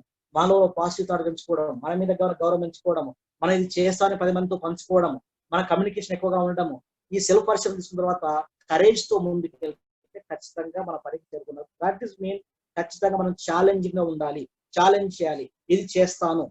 సో ఇంపాసిబుల్స్ అనేది చెప్పాము, ఇంపాసిబుల్ థాట్స్ మనం పాసిబుల్ చేయడమే ఛాలెంజ్ చెప్తున్నాం. ఇక ఈ ఛాలెంజ్ మనం తీసుకోవాలంటే మన జీవితంలో మనం ఎక్కడైతే కంఫర్ట్ జోన్ లో ఉన్నామో ఆ కంఫర్ట్ జోన్ నుంచి బయటికి రావాలి. కంఫర్ట్ జోన్ గురించి ఒక టైం ఉందా సార్? వచ్చిన స్టోరీ చెప్పాలని చెప్తాము, లేదంటే టైం ఎక్కువైతుందా? శ్రీరామ్ సార్ 7:05 అవుతుంది సార్. ఓకే, అక్కడ ఉన్న మన ఆడియన్స్ పార్టిసిపెంట్స్ మీకు బోర్గా అంటే క్లోజ్ చేసుకోండి. లేదు సార్, చెప్పండి sir. Okay okay okay right, చెప్పండి సార్. Right thank you. ఇక్కడ కంఫర్టబుల్ జోన్ అని చెప్పాము. కంఫర్ట్ జోన్ ఏమిటి అంటే మన చుట్టూ ఉన్న పరిసరాలకు మనం అలవాటు పడి అందులోనే జీవించడానికి, ఆ కంఫర్ట్ జోన్ లో మన జీవితం మొత్తాన్ని ఇక్కడే ఉంచుతాము, ఇంకా పైకి వెళ్ళకుండా ఉండడానికి చేసేదే కంఫర్ట్ జోన్ చెప్పాము. ఇక్కడ ఒక ఊరు ఉన్నది, ఆ ఊర్లో ఒక యువకుడు ఉన్నాడు. ఆ యువకుడు ఏం చెప్తా ఉన్నాడంటే ఆ ఊర్లో ఒక స్వామీజీని కలుస్తాడు. కలిసి, స్వామీజీ ఇక్కడ నాకు ఎలాంటి ఉపాధి దొరకడం లేదు కాబట్టి నేను ఈ ఊరిని వదిలి పక్కనే ఉన్న టౌన్ కానీ పక్కనే వెళ్ళి నేను ఏదైనా పని చేసుకుంటాను అని చెప్పి అతని దగ్గర బ్లెస్సింగ్స్ తీసుకుంటాడు. స్వామీజీ ఏంటంటే నిజం నాయన ఇక్కడ ఏం లేదు కాబట్టి నువ్వు వెళ్ళిపోయి ఎక్కడైనా నీకు తోచిన చోట హాయిగా గౌరవంతో బతుకు, నీ యొక్క సెల్ఫ్ ఎస్టీమ్ ని పెంపొందించుకొని బతుకు అని చెప్తాడు. అయితే కొన్ని రోజులు గడిచిపోయింది. స్వామీజీ మళ్ళీ ఆ ఊర్లో ఏదో విషయం పైన అలా తిరుగుతా ఉన్నప్పుడు మళ్ళీ అదే యువకుడు అదే ఊర్లో కనిపించాడు. స్వామీజీ క్వశ్చన్ చేస్తాడు, ఏంది బాబు నువ్వు ఒక రోజు నన్ను మా ఆశ్రమానికి వచ్చావు, మనం కలిశావు, ఈ ఊర్లో బతకడం కష్టమవుతుందని చెప్పి నేను వెళ్ళిపోతుందని చెప్పి ఎదుగుతా అని చెప్పావు, నువ్వు ఆశీర్వాదాలు తీసుకున్నావు, అయినప్పటికీ మళ్ళీ మన ఊర్లోనే కనిపిస్తున్నావు, ఏంటి విశేషము అని అడిగి. అంటే ఆ యువకుడు ఏం చెప్తాడంటే, నేను ఆ రోజు వెళ్ళిపోయాను స్వామీజీ, మన ఊరిని దాటి వెళ్తా ఉంటే ఒక అడవి వచ్చింది, అడవిలో వెళ్ళిపోయి ఒక చెట్టు దగ్గర నేను హాయిగా రిలాక్స్ గా రెస్ట్ తీసుకుంటున్నాను. ఆ రెస్ట్ తీసుకున్న నా కొంచెం దూరంలో ఒక చెట్టు పైన ఒక పక్షి కనిపించింది. ఆ పక్షిని చూసినప్పుడు ఆ పక్షి యొక్క కాలు విరిగిపోయింది, అది ఏమాత్రం ఎగరలేకపోతుంది. సో దాన్ని చూసి నాలో ఒక మానసికంగా ఒక బాధ కలిగింది. ఈ పక్షి ఎలా జీవిస్తుంది, దీనికి ఆహారం ఎలా ఇవ్వగలుగుతాము అని చెప్పి ఆలోచించుకున్నాను. సో ఇలా అతనిలో కొన్ని ఆలోచనలు వస్తూ ఉన్నాయి. ఆ పక్షి గురించి ఆలోచిస్తుంటే ఒక పక్షి ఎక్కడో దూరం నుంచి ఎగురుకుంటూ వచ్చి ఈ కాలిన పక్షిలోకి ఆహారాన్ని అందించింది. పక్షికి కాలిన పక్షికి ఆహారాన్ని అందించింది. అది చూసినట్టు మన యొక్క బాటసారి ఆ యువకుడు ఏమంటున్నాడంటే, ఇక్కడ ఈ పక్షే బతకగలిగినప్పుడు నేను ఈ ఊర్లో ఎందుకు బతకలేను అనుకుని తన ప్రయాణాన్ని విరమించుకొని మళ్ళీ వెనక్కి వచ్చేసిండు. ఇది జరిగిందని చెప్పిన ఆయన. సో ఇక్కడ ఏం జరిగిండు, తన పోరాటాన్ని ముందుకు తీసుకెళ్తలేడు అతను మళ్ళా కంఫర్ట్ జోన్ తెచ్చుకున్నాడు. కంఫర్ట్ జోన్ అంటే ఇక్కడ మా అమ్మ నాయన ఉన్నారు, వాళ్ళు పని చేస్తున్నారు, ఎంతో కొంత వాళ్ళు సంపాదిస్తారు, ఏదో కూడగలవడానికి ఎంతో కొంత ఆహారం తీసుకొస్తారు, అది తిని నేను జీవిస్తాను అనుకున్నాడు. అది విన్న స్వామీజీ ఒక విషయం చెప్తారు, నువ్వు ఎందుకు ఆ కాలు విరిగిన పక్షిలాగా ఆలోచించావు, రెండో పక్షిలాగా ఎందుకు ఆలోచించలేదు? రెండో పక్షి ఇక్కడ ఏం చేసింది, దాని లోపల ఎన్ని గుణాలు ఉన్నాయి, అది కష్టపడుతుంది, కష్టపడి ఎక్కడో ఉన్న ఆహారాన్ని సంపాదించుకుంది, సంపాదించిన ఆహారాన్ని ఇతరులకు షేర్ చేయాలంటే గొప్ప గుణాన్ని దానిలో ఉంది. ఈ గొప్ప గుణాన్ని ఇతరులకు షేర్ చేసి ఇతరులను జీవించడానికి తన శక్తి మొత్తాన్ని కూడగట్టుకొని ఆహారం తీసుకొచ్చి దాని ముందు ఇంకొక పక్షిని బతికిస్తుంది అంటే దాని లోపల ఎంత కాన్ఫిడెన్స్ ఉందండి. ఆ రెండో పక్షిలాగా నువ్వు ఎందుకు ఆలోచించలేదు, నువ్వు మొదటి పక్షిలాగా కాలిన పక్షిలాగా ఎందుకు ఇక్కడే ఉండాలనుకుంటున్నావు, ఆ పక్షిలాగా ఎగిరి ఎక్కడికి వీళ్ళు కష్టపడి నీ యొక్క సంపాదన యొక్క విజ్ఞానాన్ని ఇతరులకు పంచడానికి నీలో కాన్ఫిడెన్స్ లో ఎందుకు పెంచుకోవట్లేదు చెప్పి ప్రశ్నిస్తాడు. అంటే ఇక్కడ ఆ వ్యక్తి కంఫర్ట్ జోన్ ఫీల్ అయిపోయాడు. అంటే కంఫర్ట్ జోన్ లో ఉన్నప్పుడు మన ధైర్యం రాదండి, మనం ఆధైర్యంగానే ఉంటాము. ఇది దాటితే ఏమవుతుందో, ఇది కూడా ఉంటుందో పోతుందో అనే భయంలో ఉంటాము. ఈ భయాన్ని విడితేనే, ధైర్యంగా ముందుకేస్తేనే మీరు సెల్ఫ్ కాన్ఫిడెన్స్ తోటి అనుకున్నది సాధించగలరు. ఇక్కడ ఉన్నటువంటి విద్యార్థులు అయి ఉండొచ్చు, ఎంత గొప్ప వాళ్ళైనా సరే మన లోపల ఈ ధైర్యాన్ని ఉండాలి. మనం గొప్పవారుగా మారాలంటే ధైర్యం మనకు ముఖ్యమని చెప్తాను. నెక్స్ట్ వచ్చి ఫైనల్ థాట్ రెసిలెన్స్ అని చెప్తున్నాను. అంటే స్థితిస్థాపకత అని చెప్పామంటే ఒక్కసారి మనం ఈ అంశాలను చెక్ చేసుకున్నప్పుడు ముందుగా వేగంగా దూసుకెళ్తాం. ఒకసారి ఈ రోజు సెల్ఫ్ కాన్ఫిడెన్స్ రాస్తున్నాము, ఇక్కడ నేను ఏదైనా చేయగలను మనకి వెళ్ళిపోతాం. మధ్యలో ఎక్కడో ఒక చోట మనం బ్రేక్ అవుతాం. అంటే అది సబ్జెక్ట్ హార్డ్ అయి ఉండొచ్చు, లేకపోతే ఇంకో రకంగా ఉండొచ్చు, రాకపోవడం, లేకపోతే ఇక నా వల్ల కాదు, ఎంత చేసినా కూడా వస్తలేదు అని చెప్పేసి మనం ఆగేస్తాం. ఇలా ఆగినటువంటి స్థితిని ఫెయిల్యూర్ అంటారు. ఎస్, చాలా మంది గొప్ప వాళ్ళందరూ కూడా వారి జీవితాల్లో ఫెయిల్యూర్స్ ఉన్నాయి. ఫెయిల్యూర్స్ లేకుండా ఏ ఒక్కరూ సక్సెస్ కాలేదు. Even Abraham Lincoln, president of America, అందరికీ తెలుసు. ఇక్కడ మనం ఇప్పటికి కూడా సెల్ఫ్ కాన్ఫిడెన్స్ మన దేశంలో నుండి గ్రేట్ ఐకాన్ గా రికగ్నైజ్ చేసిన వ్యక్తి స్వామి వివేకానంద. అదే స్వామి వివేకానంద చికాగోలో కాన్ఫరెన్స్ లో మాట్లాడడానికి భయపడ్డాడు. భయాన్ని తీసుకోవడం పిలిచినా ఉంటే పోస్ట్పోన్ చేసుకుంటున్నాడు. కానీ ఒక్కసారి తన మాటలు ప్రవాహం మొదలుపెట్టిన తర్వాత ఆగకుండా తన ప్రవాహం అలా అయిపోతూనే ఉంది. ఎప్పుడైతే ఒకసారి అతను ప్రవాహం అనేటువంటి మాటలు ముందుకు సాగడం మొదలుపెట్టాయో అమెరికా మొత్తం మీద వివేకానంద పేరు దద్దరిల్లిపోయింది. సో కానీ ఎందుకు అతను ఆగిపోయాడంటే అతనిలో ఉంది శక్తి, కానీ తన శక్తిని తాను గుర్తించడంలో విఫలమవుతున్నాం అని చెప్పాం. ఇక్కడ మనం కూడా అదే, మనం కూడా ఇతర పాటుగా సమానంగా పనిచేయగలం, సమానంగా ఆలోచించగలం, సమానంగా జ్ఞాపకంచుకోగలం, సమానంగా సామర్థ్యం సమానంగా సంపాదించుకోగలము అని చెప్తున్నాం. కానీ ఎక్కడో దగ్గర కంఫర్ట్ జోన్ ఉంది. ఆ కంఫర్ట్ జోన్కి వెళ్ళి బయటికి రాకుండా ఉండడం వల్ల, ధైర్యం లేకపోవడం వల్ల మనం ఎక్కడ అవుతున్నాము. కాబట్టి మనం ఎక్కడైతే ఆగినామో అనే విషయాన్ని తెలుసుకోవడమే రెసిలెన్స్.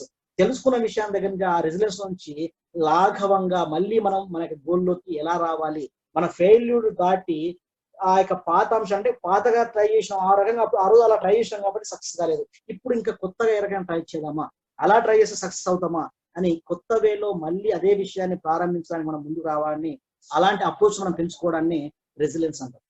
సో ఈ 6 thoughts are very important to build self confidence in our self. Positivity, self esteem, communication, self perception, courage and resilience. So final గా మనం ఏం చెప్పాలనుకుంటున్నాం, ఇక్కడ ఎక్కడ చూసినా కూడా మనం ఏదో చేయాలనుకుంటాం, శక్తి సామర్థ్యాలు మన లోపల ఉన్నాయి, అయినా మనం చేయకుండా ఆగిపోతాము. ఎందుకు ఆగుతున్నాం అంటే మన మీద నమ్మకం లేకపోవడం ఒక పాయింట్. ఎప్పుడైతే నమ్మకాన్ని మనం పెంపొందించుకుంటామో, నమ్మకం మన లోపు వచ్చిన వెంటనే మనకు జరిగేది కాన్ఫిడెన్స్. ఈ రెండు ఆలోచన, నమ్మకము కాన్ఫిడెన్స్ మన లోపల ఉంటే మనం ఖచ్చితంగా విజయ తీరాలను చేరుకుంటామని చెప్పాము. ఇది కాన్ఫిడెన్స్ పైన చర్య. సో ఫైనల్ గా ఒక అంశంతో ముగిస్తామండి. లాస్ట్ ఒక అక్రోనియం ఉంది. అక్రోనియం ఒకసారి next slide sir. So self confidence అనే వర్డ్స్ కి మనం కొన్ని విషయాలను యాడ్ చేసాం. Yes, acronym once check it. So మీరు ఒక కనిపించాలంటే మీ యొక్క దానిపైన ఎన్లార్జ్ చేసుకోవచ్చు అని ఇలా ఒకసారి మనం అనిపిస్తే ఎన్లార్జ్ అవుతుంది. ఎస్, మన ఈ రోజు మనం చెప్పుకున్న టాపిక్ ఏంటంటే సెల్ఫ్ కాన్ఫిడెన్స్ అని చెప్పాము. సో మన సెల్ఫ్ కి నేను డెఫినేషన్ ఒకటి డిఫైన్ చేసుకోవడం జరిగింది. సెల్ఫ్ అంటే మనం ఏమిటి? సెల్ఫ్ అంటే మనం చెప్పాము SELF, సెల్ఫ్ లో ఎస్ ఫర్ స్టేటస్ అని చెప్పాను. Good sir, thank you. S for status. So మనం ఈ భూమండలం పైన జీవించిన ప్రతి మానవుడు ఎందుకు పనిచేస్తాడండి? మన స్టేటస్ పెంపొందించుకోవడం. ఆ స్టేటస్ దేని ద్వారా వస్తుందంటే చదువు, డబ్బు, అందము, ఇంకా వేరు వేరు రకాలుగా ఎక్కడైనా నుంచి మనం స్టేటస్ పొందవచ్చు. కాబట్టి ప్రతి ఒక్కరు ప్రయత్నం చేసేది ఆ స్టేటస్ కొరకే. కాబట్టి స్టేటస్ ఈ ఫర్ ఎస్టీమ్. తర్వాత స్టేటస్ తో పాటు మనకు కావాల్సింది గౌరవం. గౌరవంతో పాటు మనకు కావాల్సింది ఎల్ ఫర్ లవ్ అని చెప్పాము. అంటే మనము ఇతరుల చేత ప్రేమించబడము, మనము ఇతరులను ప్రేమించడం ముఖ్యమైన అంశము. ఆ తర్వాత F for fortune, S self అంటే status, esteem, love and fortune. అంటే ప్రతి ఒక్కరు కూడా అదృష్టవంతులుగానే ఉండాలని కోరుకుంటారు. ఇక్కడ అదృష్టవంతులు ఎవరు లేరు, అందరూ అదృష్టవంతులే. కానీ ఈ మన యొక్క జీవితాన్ని మనం అదృష్టవంతంగా మార్చుకోవాలంటే మనకు కావాల్సింది సెల్ఫ్ కాన్ఫిడెన్స్. అందుకనే సెల్ఫ్ కాన్ఫిడెన్స్ లో మీకు ఈ వార్డ్ ఇవ్వడం జరిగింది. స్టేటస్, ఎస్టీమ్, లవ్, ఫార్చ్యూన్ అనేది సెల్ఫ్ గా తీసుకుంటే, కాన్ఫిడెన్స్ అనే వర్డ్ ని కొంచెం కొత్తగా చూపిస్తాను చూడండి ఒకసారి. కాన్ఫిడెన్స్ అంటే సి ఫర్ కాన్షియస్నెస్, అంటే మన లోపల ఒక అవగాహనతో కూడిన తెలివితేటలు ఉండాలి. ఆ తెలివితేటలు మన లోపల ఒక విధానం తీసుకోవాలి. ఆ విధానాన్ని నేను అంటాను ఓరియంటేషన్. అంటే మనలో ఒక ధోరణి ఉండాలి. మనకు ఆ ధోరణి మనకి ఎలా ఉండాలంటే అది మన లోపల న్యాచురల్ గా అయి ఉండాలి. ఆ ధోరణి మనకు న్యాచురల్ గా, అంటే మన వ్యక్తిని చూసినప్పుడైతే ఈ కాన్ఫిడెన్స్ లెవెల్స్ న్యాచురల్ గానే అలా ఉన్నాడు అనిపించే స్థాయిలో ఉందని చెప్పాను. And naturally F for focus or field. ఇక్కడ ఫీల్డ్ అని చెప్పాము. ఇక్కడ అంటే మన లోపల మనం ఏదైతే ఫీల్డ్ అయి ఉందో దానిపైన మనం ఫోకస్ చేయాలంటే ప్రతి ఒక్కరి దగ్గర ఏదో ఒక సామర్థ్యం ఉంటుందని చెప్పారు. కాబట్టి ఆ సామర్థ్యాన్ని మన లోపల నిండబడిన సామర్థ్యాన్ని వెలికి తీసుకోవాలి. దాన్ని ఫోకస్ చేసుకోవాలి. ఎప్పుడైతే మనం ఫోకస్ చేస్తామో ఆ ఇన్సైడ్ లో ఉన్నటువంటి ఆ థాట్ మనం ఏంటంటే inside divine emotion it is. మనలో ఉన్న కాన్ఫిడెన్స్ అంటే ఏంటిది? మనలోని దైవత్వంతో కూడిన ఒక గొప్ప భావన చెప్తున్నాం. ఆ N for neo comfort everywhere. కాబట్టి ఎవ్రీవన్ వచ్చింది, ఎవ్రీవేర్ అని రాసుకుంటుంది. సో ఎవ్రీవేర్ అని చెప్పి అంటే ఎక్కడైనా సరే ఎవ్రీవేర్ కరెక్టే. ఎవరిలోనైనా ఎక్కడైనా సరే ఈ యొక్క కొత్త కంఫర్ట్ గా ఉండడమే కాన్ఫిడెన్స్ చెప్తాము. ఇది సెల్ఫ్ కాన్ఫిడెన్స్ పైన మనం అనుకున్నటువంటి అక్రోనియం అండి. సో ఇప్పటికీ మనం ఒక సెల్ఫ్ కాన్ఫిడెన్స్ తెలుసుకోవడం జరిగింది. ఈ సెల్ఫ్ కాన్ఫిడెన్స్ లో మనం ఎంతో మంది వ్యక్తులను ఉదాహరణగా తీసుకున్నాము. సో మన ప్రపంచంలో చాలా మంది వ్యక్తులు సెల్ఫ్ కాన్ఫిడెన్స్ ద్వారా ఎదిగిన వాళ్ళు. నీకు ఉజ్జిసిక్కున్నాడంటే మనం ఆల్రెడీ చూసాం అతనికి లిమ్స్ అంటే 2 చేతులు కానీ 2 లిమ్స్ కానీ 2 కాళ్ళు కానీ లేకపోయినప్పటికీ కూడా ప్రపంచంలో ఇప్పటికీ గొప్ప మోటివేటివ్ స్పీకర్స్ లో ఒకడు, గొప్ప ఆథర్స్ లో ఒకడు, ఒక కంపెనీని ఎస్టాబ్లిష్ చేసి ముందుకు తీసుకెళ్తున్నాడు. ఆ రకంగా ఒక వ్యాపారవేత్త. అలాగే అతను స్విమ్ చేయగలడు, పెయింటింగ్ చేయగలడు, ప్రతిదీ చేయగలుగుతున్నాడు. సో మరి 2 కాళ్ళు 2 చేతులు లేనట్టు నీకు ఉజ్జిసిక్కేలా చేసినప్పుడు అన్ని ఉన్న మనం ఎందుకు చేసుకోలేకపోతున్నాము అంటే మన లోపల ఉన్నటువంటి మిస్టేక్ ఏంటంటే సెల్ఫ్ కాన్ఫిడెన్స్ మీద మనం కాన్సన్ట్రేట్ చేయలేకపోవడం, అలాగే మన మీద మనకు నమ్మకం లేకపోవడం, మనం చేస్తాననే నమ్మకాన్ని మనం కల్పించుకోలేకపోవడం, నేను ఈ కంఫర్ట్ జోన్ వదిలి బయటికి రాకపోవడం, అంటే ధైర్యంతో ముందరకు వేయలేకపోవడం చెప్తా ఉన్నాను. అందుకని నేను ముఖ్యంగా చెప్తాను, ఎవరైతే సెల్ఫ్ కాన్ఫిడెన్స్ చెప్పాలన్నప్పుడు మన యొక్క పర్సనాలిటీ బలంగా ఉన్నంత మాత్రాన సెల్ఫ్ కాన్ఫిడెన్స్ తో ప్రపంచ చరిత్రలో మార్చిన వ్యక్తులు కాదైతే కారు. ఎందుకంటే ప్రపంచ చరిత్రలో మార్చిన ప్రతి ఒక్కరు కూడా ఇంకొక చెప్పాలంటే వాళ్ళు ఇంట్రాస్పెక్టర్స్ అంటున్నామంటే అంటే అంతర్ముఖులు మాత్రమే. వాళ్ళు బహిర్ముఖంగా అందంగా ఉన్న వాళ్ళు కాదు, అంతర్ముఖంగా ఉన్న వాళ్ళు. అందులో ముఖ్యమైన వ్యక్తి మహాత్మా గాంధీజీ చాలా సిగ్గుపడుతుంటే అంటే సిగ్గుపడుతుంటే ఎవరైనా వస్తే త్వరగా ఇతరులతో కలిసిపోలేడు, కానీ ఆయన ఇన్నర్ నాలెడ్జ్ చాలా గొప్పదని చెప్పారు. సో మహాత్మా గాంధీ ఎంతమంది ప్రపంచ నేతలను ఇన్స్పైర్ చేశాడు. అతని ఇన్స్పైరేషన్ నేతల్లో ముఖ్యంగా నెల్సన్ మండేలా ఉన్నాడు, అలాగే మార్టిన్ లూథర్ కింగ్ జూనియర్ ఉన్నాడు. మార్టిన్ లూథర్ కింగ్ జూనియర్ ఇండియాని విజిట్ చేసినప్పుడు ఒకే ఒక మాట అన్నాడు, నేను ఈ దేశానికి రాలేదు, I visited to India as pilgrimage అన్నాడు. ఒక తీర్థయాత్రికులాగా ఈ దేశానికి వచ్చాను. భరత గడ్డ పైన మహాత్మా గాంధీ నడిచింది కాబట్టి ఆ యొక్క నేలను తన నుదురుతోటి ఆనించిన వ్యక్తి మన యొక్క మార్టిన్ లూథర్ కింగ్ జూనియర్.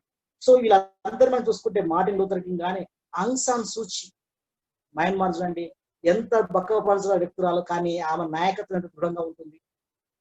అంతేందుకు మన యొక్క మనం ఇంత ప్రీవియస్ అమెరికన్ ప్రెసిడెంట్ వచ్చినప్పుడు బరాక్ ఒబామా ఎక్కడి వ్యక్తి, ఒక నీగ్రో ఒక అమెరికా ప్రెసిడెంట్ ఎదిగాడు. దానికి కారణం కాన్ఫిడెన్స్ అండ్ గుడ్ కమ్యూనికేటర్. ఇప్పుడు చూసుకోండి, ఇప్పటికైనా మీరు యూట్యూబ్ లోకి వెళ్ళి ఒక స్పీచ్, ఒక ఒబామా స్పీచ్ చూడండి, ఎంత చక్కగా చదువుతుంది. ఆ కమ్యూనికేషన్ ఏంటి, అలాగే కమ్యూనికేషన్ బాగా పెంచుకోవాలంటే వొకాబులరీ కూడా చాలా ముఖ్యం. ఈ తర్వాత ఇంత చూసిన తర్వాత లేటెస్ట్ మన కంట్రీ నుంచి ఎగ్జాంపుల్ తీసుకుంటే అరవింద్ కేజ్రీవాల్ ఢిల్లీ చీఫ్ మినిస్టర్ అయ్యాడు. ఎలా అరే ఒక్కసారి కాదు, రెండోసారి కూడా నేను చెప్పాను. ఎందుకు? గుడ్ కమ్యూనికేషన్, కాన్ఫిడెన్స్, అలాగే తన మీద తన నమ్మకం, నేను చేయగలను, మార్పు చేయగలను చెప్పాడు, చూపించాడు, ప్రజల యొక్క విశ్వాసం పొందాడు. కాబట్టి ఇక్కడ మన పర్సనాలిటీస్ ఎలా ఉన్నాయి, మన దృఢంగా శరీరకం కాదు, మానసిక దృఢత్వాన్ని పొందాలని చెప్పాను. ఆ మానసిక దృఢత్వము మనకు కలిగేది దీని ద్వారా చెప్పాను. సో ఫైనల్ గా ఒక ఫైనల్ కొటేషన్ అండి.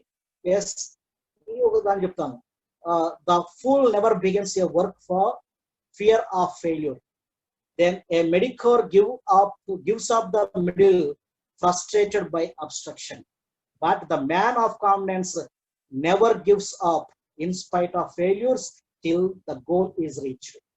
సో ఇక్కడ పిరికి వాళ్ళు అసలు భయంతో స్టార్ట్ చేయని చెప్పాము.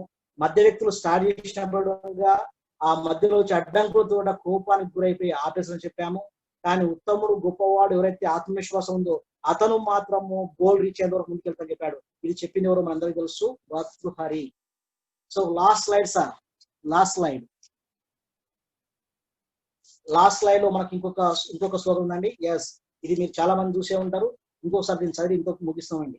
సో ఆత్మవిశ్వాసం మనకు ఉండాలన్నప్పుడు కొన్ని అంశాలండి. పర్వతాలు పిండి చేసే సమయం రాని, 1,00,000 కష్టాలు ఒక్కసారిగా రాని, 1,000 సార్లు గుండెలు పగలని, ప్రపంచమే నిన్ను ఒంటరిని చేయని, కాల యముడే నీ ముందు వచ్చి నిలబడని, ఓ కార్యశూరుడా చెదరకు బెదరకు, నీ వద్ద అద్భుతమైన ఆయుధం ఉంది, అదే నీ ఆత్మవిశ్వాసం. కాబట్టి ఇలాంటి మాటలు మనకు అనేక చాలా అవసరం. ఇలాంటి కొటేషన్స్ మన దగ్గర ఉంచుకోవాలి. ఈ కొటేషన్స్ ద్వారా మనలో మనం ఆత్మవిశ్వాసాన్ని పెంపొందించుకోవచ్చు. ఇది ఈ రోజు మన యొక్క క్లాసు. మీరందరూ కూడా బాగానే ఉందని అనుకుంటున్నాను. సో మీ యొక్క ఒపీనియన్స్ ద్వారా నేను తెలుసుకోవాలనుకుంటున్నాను. ధన్యవాదాలు. Thank you very much. విశ్వాసం అనేటువంటి టాపిక్ తో వచ్చినాను. నా పేరు వెంకట శ్రీరామ్. ఇక్కడ ఉన్నటువంటి ప్రతి పార్టిసిపెంట్ కూడా నా హృదయపూర్వక శుభాకాంక్షలు. వాటితో పాటుగా మమ్మల్ని ప్రోత్సహిస్తూ అన్ని వేళ మనకు సహకరిస్తున్నటువంటి నాతో పాటుగా ఉన్నటువంటి మిగతా ఫెసిలిటేటర్ అందరికి కూడా కృతజ్ఞత అభివందనాలు. ఈ సాయంకాలం మనము సెల్ఫ్ కాన్ఫిడెన్స్, ఆత్మవిశ్వాసం గురించి మనం చర్చించుకోబోతున్నాం. ఆత్మవిశ్వాసం అనేది ఏ రకమైనటువంటి విషయము? మనకి ఇక్కడ కొన్ని విషయాలు మనం చూసినప్పుడు కాంక్రీట్ థింగ్స్ మనకు కనిపిస్తూ ఉంటాయి. ఏదైతే కాంక్రీట్ థింగ్ అన్నామో దాన్ని టచ్ చేయగలం, కానీ ఇది అలాంటి విషయం కాదని చెప్పాము. ఇది ఒక మానసికమైనటువంటి పరిమాణాత్మకమైనది కాకుండా మన లోపల ఉన్నటువంటి పరిణితిని తెలియజేసేటువంటి విషయాన్ని ఆత్మవిశ్వాసంగా మనం భావిస్తూ ఉంటాం. ఈ పరిణితి మనకి ఎలా సాధించగలుగుతాము? ఈ ఆత్మవిశ్వాసం పొందడానికి మన లోపల ఉన్నటువంటి జ్ఞానం ఎంతవరకు ఉపయోగపడుతుంది? ఈ ఆత్మవిశ్వాసం అంటే ఏ రకంగా మనం దాన్ని డిఫైన్ చేయగలము? సో ఆత్మవిశ్వాసంగా ఉన్నటువంటి వ్యక్తులు ఎలా కనిపిస్తారు? ఆత్మవిశ్వాసం లేకపోతే మనం ఏ రకంగా ఉంటాము? ఇవి కొన్ని విషయాలు మనకి ఈ క్లాస్ మనం క్లియర్ చేసుకోబోతున్నాము. అలాగే ఆత్మవిశ్వాసానికి కావాల్సినటువంటి పాయింట్స్ అంటే మనకి ఎలాంటి లక్షణాలు మనం కలిగి ఉండాలి, వేటిని మనం బిల్డప్ చేసుకుంటే మనం ఆత్మవిశ్వాసంతో ఉండగలుగుతాము, ఈ విషయాలు మనం నేర్చుకుంటామండి. సో ఇక్కడ మనం సెల్ఫ్ కాన్ఫిడెన్స్ అంటే ఫ్రీడమ్ ఫ్రమ్ డౌట్ అని చెప్తా ఉన్నాం. మనం ఇక్కడ మనం చెప్పుకోవాల్సిన అంశం ఏంటంటే సెల్ఫ్ కాన్ఫిడెన్స్ అంటే మన మైండ్ లో ఎలాంటి డౌట్ లేకుండా ఉంటే మనం కాన్ఫిడెంట్ గా ఉన్నట్టుగా చెప్పగలుగుతున్నాము. ఇంకా చెప్పాలంటే సెల్ఫ్ కాన్ఫిడెన్స్ మనకి ఏమి ఇస్తుందంటే believe in yourself and your abilities. మన లోపల మన మీద మనకు నమ్మకం, మన లోపల నుండి శక్తి సామర్థ్యాలు మనం విశ్వసించే స్థాయినే ఆత్మవిశ్వాసంగా మనం ప్రకటించుకోవచ్చు. సో ఆత్మవిశ్వాసం గురించి చెప్పినటువంటి వక్తలు ప్రపంచంలో చాలా మంది ఉన్నారండి. మనం ఏ ఒక్క వ్యక్తిని తీసుకున్నా కూడా ఆత్మవిశ్వాసాన్ని పెంపొందించుకోవాలని చెప్తా ఉంటారు. ఇక్కడ సెల్ఫ్ మోటివేటర్ నుంచి ఆధ్యాత్మికంగా మత బోధనను, మత విశ్వాసాలను ప్రబోధించే వక్తల వరకు కూడా ప్రతి ఒక్కరూ ఆత్మవిశ్వాసం గురించి చర్చిస్తూనే ఉంటారు. మన యొక్క హిందూ సమాజంలో మనం ముఖ్యంగా గమనిస్తే మాత్రము ఆత్మవిశ్వాసాన్ని ఎక్కువగా పెంపొందింపజేసి ఆత్మవిశ్వాసానికి ఒక ఐకాన్ నిలబడే వ్యక్తి గురించి చెప్పాలంటే స్వామి వివేకానంద. మనందరికీ తెలుసు మన లోపల ఆత్మవిశ్వాసం. ఈ రోజు భారతీయ పౌరుడు సగర్వంగా తనలో ఉన్నటువంటి విజ్ఞానాన్ని ప్రపంచ దేశాలకు అందించగలుగుతున్నాడంటే ఎప్పుడో 19వ శతాబ్దంలోనే మన యొక్క స్వామి వివేకానంద ఆనాడే ఓవర్సీస్ లో అంటే ఫారిన్ నేషన్స్ లో తన యొక్క విజ్ఞానాన్ని, విజ్ఞాన భాండాగారాన్ని, భారతదేశం యొక్క శక్తి సామర్థ్యాలను బయటికి తీసుకొచ్చి నా దేశ యువతకు ఏది తక్కువైందంటే ఆత్మవిశ్వాసం తక్కువైంది, కాబట్టి ఈ ఆత్మవిశ్వాసాన్ని నేను పెంపొందించడం కొరకు పని చేస్తానని చెప్పి అతను అనేకమైనటువంటి రచన ద్వారా, ఉపన్యాసం ద్వారా, అదే కొటేషన్స్ ద్వారా ఎంతో చక్కగా ఆత్మవిశ్వాసాన్ని మనకు తెలియజేసిండు. కాబట్టి ఇప్పటికీ ఎప్పటికీ ఎటర్నల్ లైఫ్ ఎవరిదంటే స్వామి వివేకానంద మనం చెప్తా ఉన్నాం. ఇప్పటికీ ఎప్పటికీ మనం ఎవరి నుంచి మనం ఆత్మవిశ్వాసం పొందుతున్నామంటే ప్రతి ఒక్క విద్యార్థి చదువుకునే దశలో కనీసం ఒక్క కొటేషన్ అయినా వివేకానంద ఉంటుంది. ఎందుకంటే వివేకానంద అంతగా మన దేశాన్ని, పౌరులను స్ఫూర్తిని ఇచ్చినటువంటి గొప్ప వ్యక్తుల్లో ఒకటి చెప్తా ఉన్నాం. ఇలాంటి వాళ్ళు చాలా మంది ఉన్నారు. ఈ మధ్య కాలంలో మనం చూసినట్టయితే అబ్దుల్ కలాం, ఇంకా ఆయన గురించి మనం ఎంత గొప్ప చెప్పినవడంగా తక్కువ అనిపిస్తుంది. ఎందుకంటే ఆత్మవిశ్వాసానికి నిలువెత్తు నిదర్శనమే మన కలాంజీ. అంటే అట్టడుగు స్థాయి నుంచి అత్యున్నత స్థాయికి ఆయన యొక్క ప్రయాణం ఎలా జరిగింది, ఆ ప్రయాణంలో అతను మరి వీళ్ళందరూ విజేతలుగా మిగిలారండి. మరి ఈ విజేతలుగా మిగిలారంటే కషి, ఆకాంక్ష, తపన వాళ్ళ లోపల ఉండొచ్చు. కానీ వాళ్ళు ఎలాంటి అడ్డంకులను ఎదుర్కోలేదంటే తప్పకుండా ప్రతి ఒక్కరూ తమ విజయ బాటల్లో అడ్డంకులను ఎదుర్కొన్నారు. కానీ ఆత్మవిశ్వాసం లేని వాళ్ళు ఈ అడ్డంకులను చూసుకొని ఈ అబ్స్టాకిల్ని ఎదుర్కోలేక భయపడి వెనకడుగు వేస్తారు. కానీ ఎవరైతే ఆత్మవిశ్వాసంతో ఉంటారో, ఎవరైతే కాన్ఫిడెంట్ గా ఉంటారో వాళ్ళు మాత్రమే ఈ ఫెయిల్యూర్స్ ని స్టెప్పింగ్ స్టోన్స్ గా మార్చుకొని విజయం వరకు విజయ తీరాలను చేరుకొని ప్రపంచానికి ఒక చరిత్రను చూపించగల వ్యక్తులుగా వాళ్ళు నిలిచిపోతా ఉన్నారని చెప్పాను. కాబట్టి ఇలాంటి మహనీయుల చరిత్రలు మనం చూస్తూ ఉంటాం. చాలా మంది తమ యొక్క ప్రయత్నాలను కొనసాగించే దశంలో ఎందుకు విఫలమవుతున్నారు అంటే ఏకైక కారణం మనందరికి మొదట్లో మనం ఏదైనా చేయగలము, నేను చేస్తాను, ఆగగలను అనేటువంటి విషయంతో ఒక పనిని అయితే ప్రారంభిస్తాం. కానీ పనిని ప్రారంభించిన తర్వాత చివరి దశ వరకు తట్టుకొని వచ్చినటువంటి అడ్డంకులను ఒడిదుడుకులను దాటన కొరకు మనలో కావలసిందే ఆత్మవిశ్వాసం. ఈ ఒడిదుడుకులను మనం ఎలా దాటగలగాలి, ఏ రకంగా వెళ్తాం అని చెప్తాను. కాబట్టి ఈ కాన్ఫిడెన్స్ అనేది ఎక్కడ వస్తున్నా ఏ రకంగా మనం డిఫైన్ చేసినప్పటికీ కూడా ఇట్స్ ఏ లెర్నింగ్ సబ్జెక్ట్ అని చెప్పాము. ఇది నేర్చుకునేటువంటి విషయమే తప్ప it's not a gift of God. ఆత్మవిశ్వాసం అనేది దేవుని యొక్క గిఫ్ట్ కాదు అని చెప్తా ఉన్నాము. మరి ఏమిటి ఆత్మవిశ్వాసం అంటే it has to be cultivated with self effort and diligence. Isn't it? అంటే ఇక్కడ ఏం చెప్పాము, మనం ఖచ్చితంగా ఆత్మవిశ్వాసాన్ని మనల్ని పెంపొందించుకోవాలి, ఇన్కల్కేట్ చేసుకోవాలి. ఎలా చేసుకోవడం అంటే మన లోపల ఉన్నటువంటి స్వతహాగా ప్రయత్నపూర్వకంగా ప్రతి ఒక్కరు మన యొక్క ప్రయత్నాన్ని కొనసాగించాలి, ప్రయత్నాన్ని తీసుకెళ్ళాలి. ఎందుకని నేను కాన్ఫిడెంట్ గా ఉండాలి, నాలో ఆత్మవిశ్వాసం నిండుగా మెండుగా ఉండాలి అంటున్నాం. ఇలా నిండుగా మెండుగా రావాలంటే నీకు నువ్వు శ్రద్ధతో పనిచేస్తే తప్ప, శ్రద్ధతో నువ్వు దానిపైన ఉంటే తప్ప మనలో ఆత్మవిశ్వాసాన్ని పెంపొందించుకోలేకపోతున్నాం చెప్తున్నాం. కాబట్టి మరి ఈ ఆత్మవిశ్వాసాన్ని పొందాలని ఎక్కడ నేర్చుకోగలం, ఎలా నేర్చుకోగలం? ఈ ఆత్మవిశ్వాసము ఉంది, అతి విశ్వాసము ఉంది. ఆత్మవిశ్వాసం ఉంది, అతి విశ్వాసం ఉందని చెప్పాము. మరి దీనిలో ఏది? అలాగే ఆత్మవిశ్వాసం ఈగో ఉంటుంది. ఒక ఆత్మవిశ్వాసాన్ని చాలా సింపుల్ గా వెంట్రుక వాసిలో మన యొక్క ప్రవర్తనలో తేడాలు కనిపిస్తూ ఉంటాయి. ఆత్మవిశ్వాసం ఉండాలి కానీ ఈగో ఉంటే కష్టం. ఆత్మవిశ్వాసం ఉండాలి కానీ సెల్ఫ్ కాన్ఫిడెన్స్ మాత్రమే ఉండాలి కానీ ఓవర్ కాన్ఫిడెన్స్ ఉండకూడదు అని చెప్పాను. కాబట్టి ఇక్కడ ఒక చిన్న కథ మీకు చెప్పాలనుకుంటున్నాము.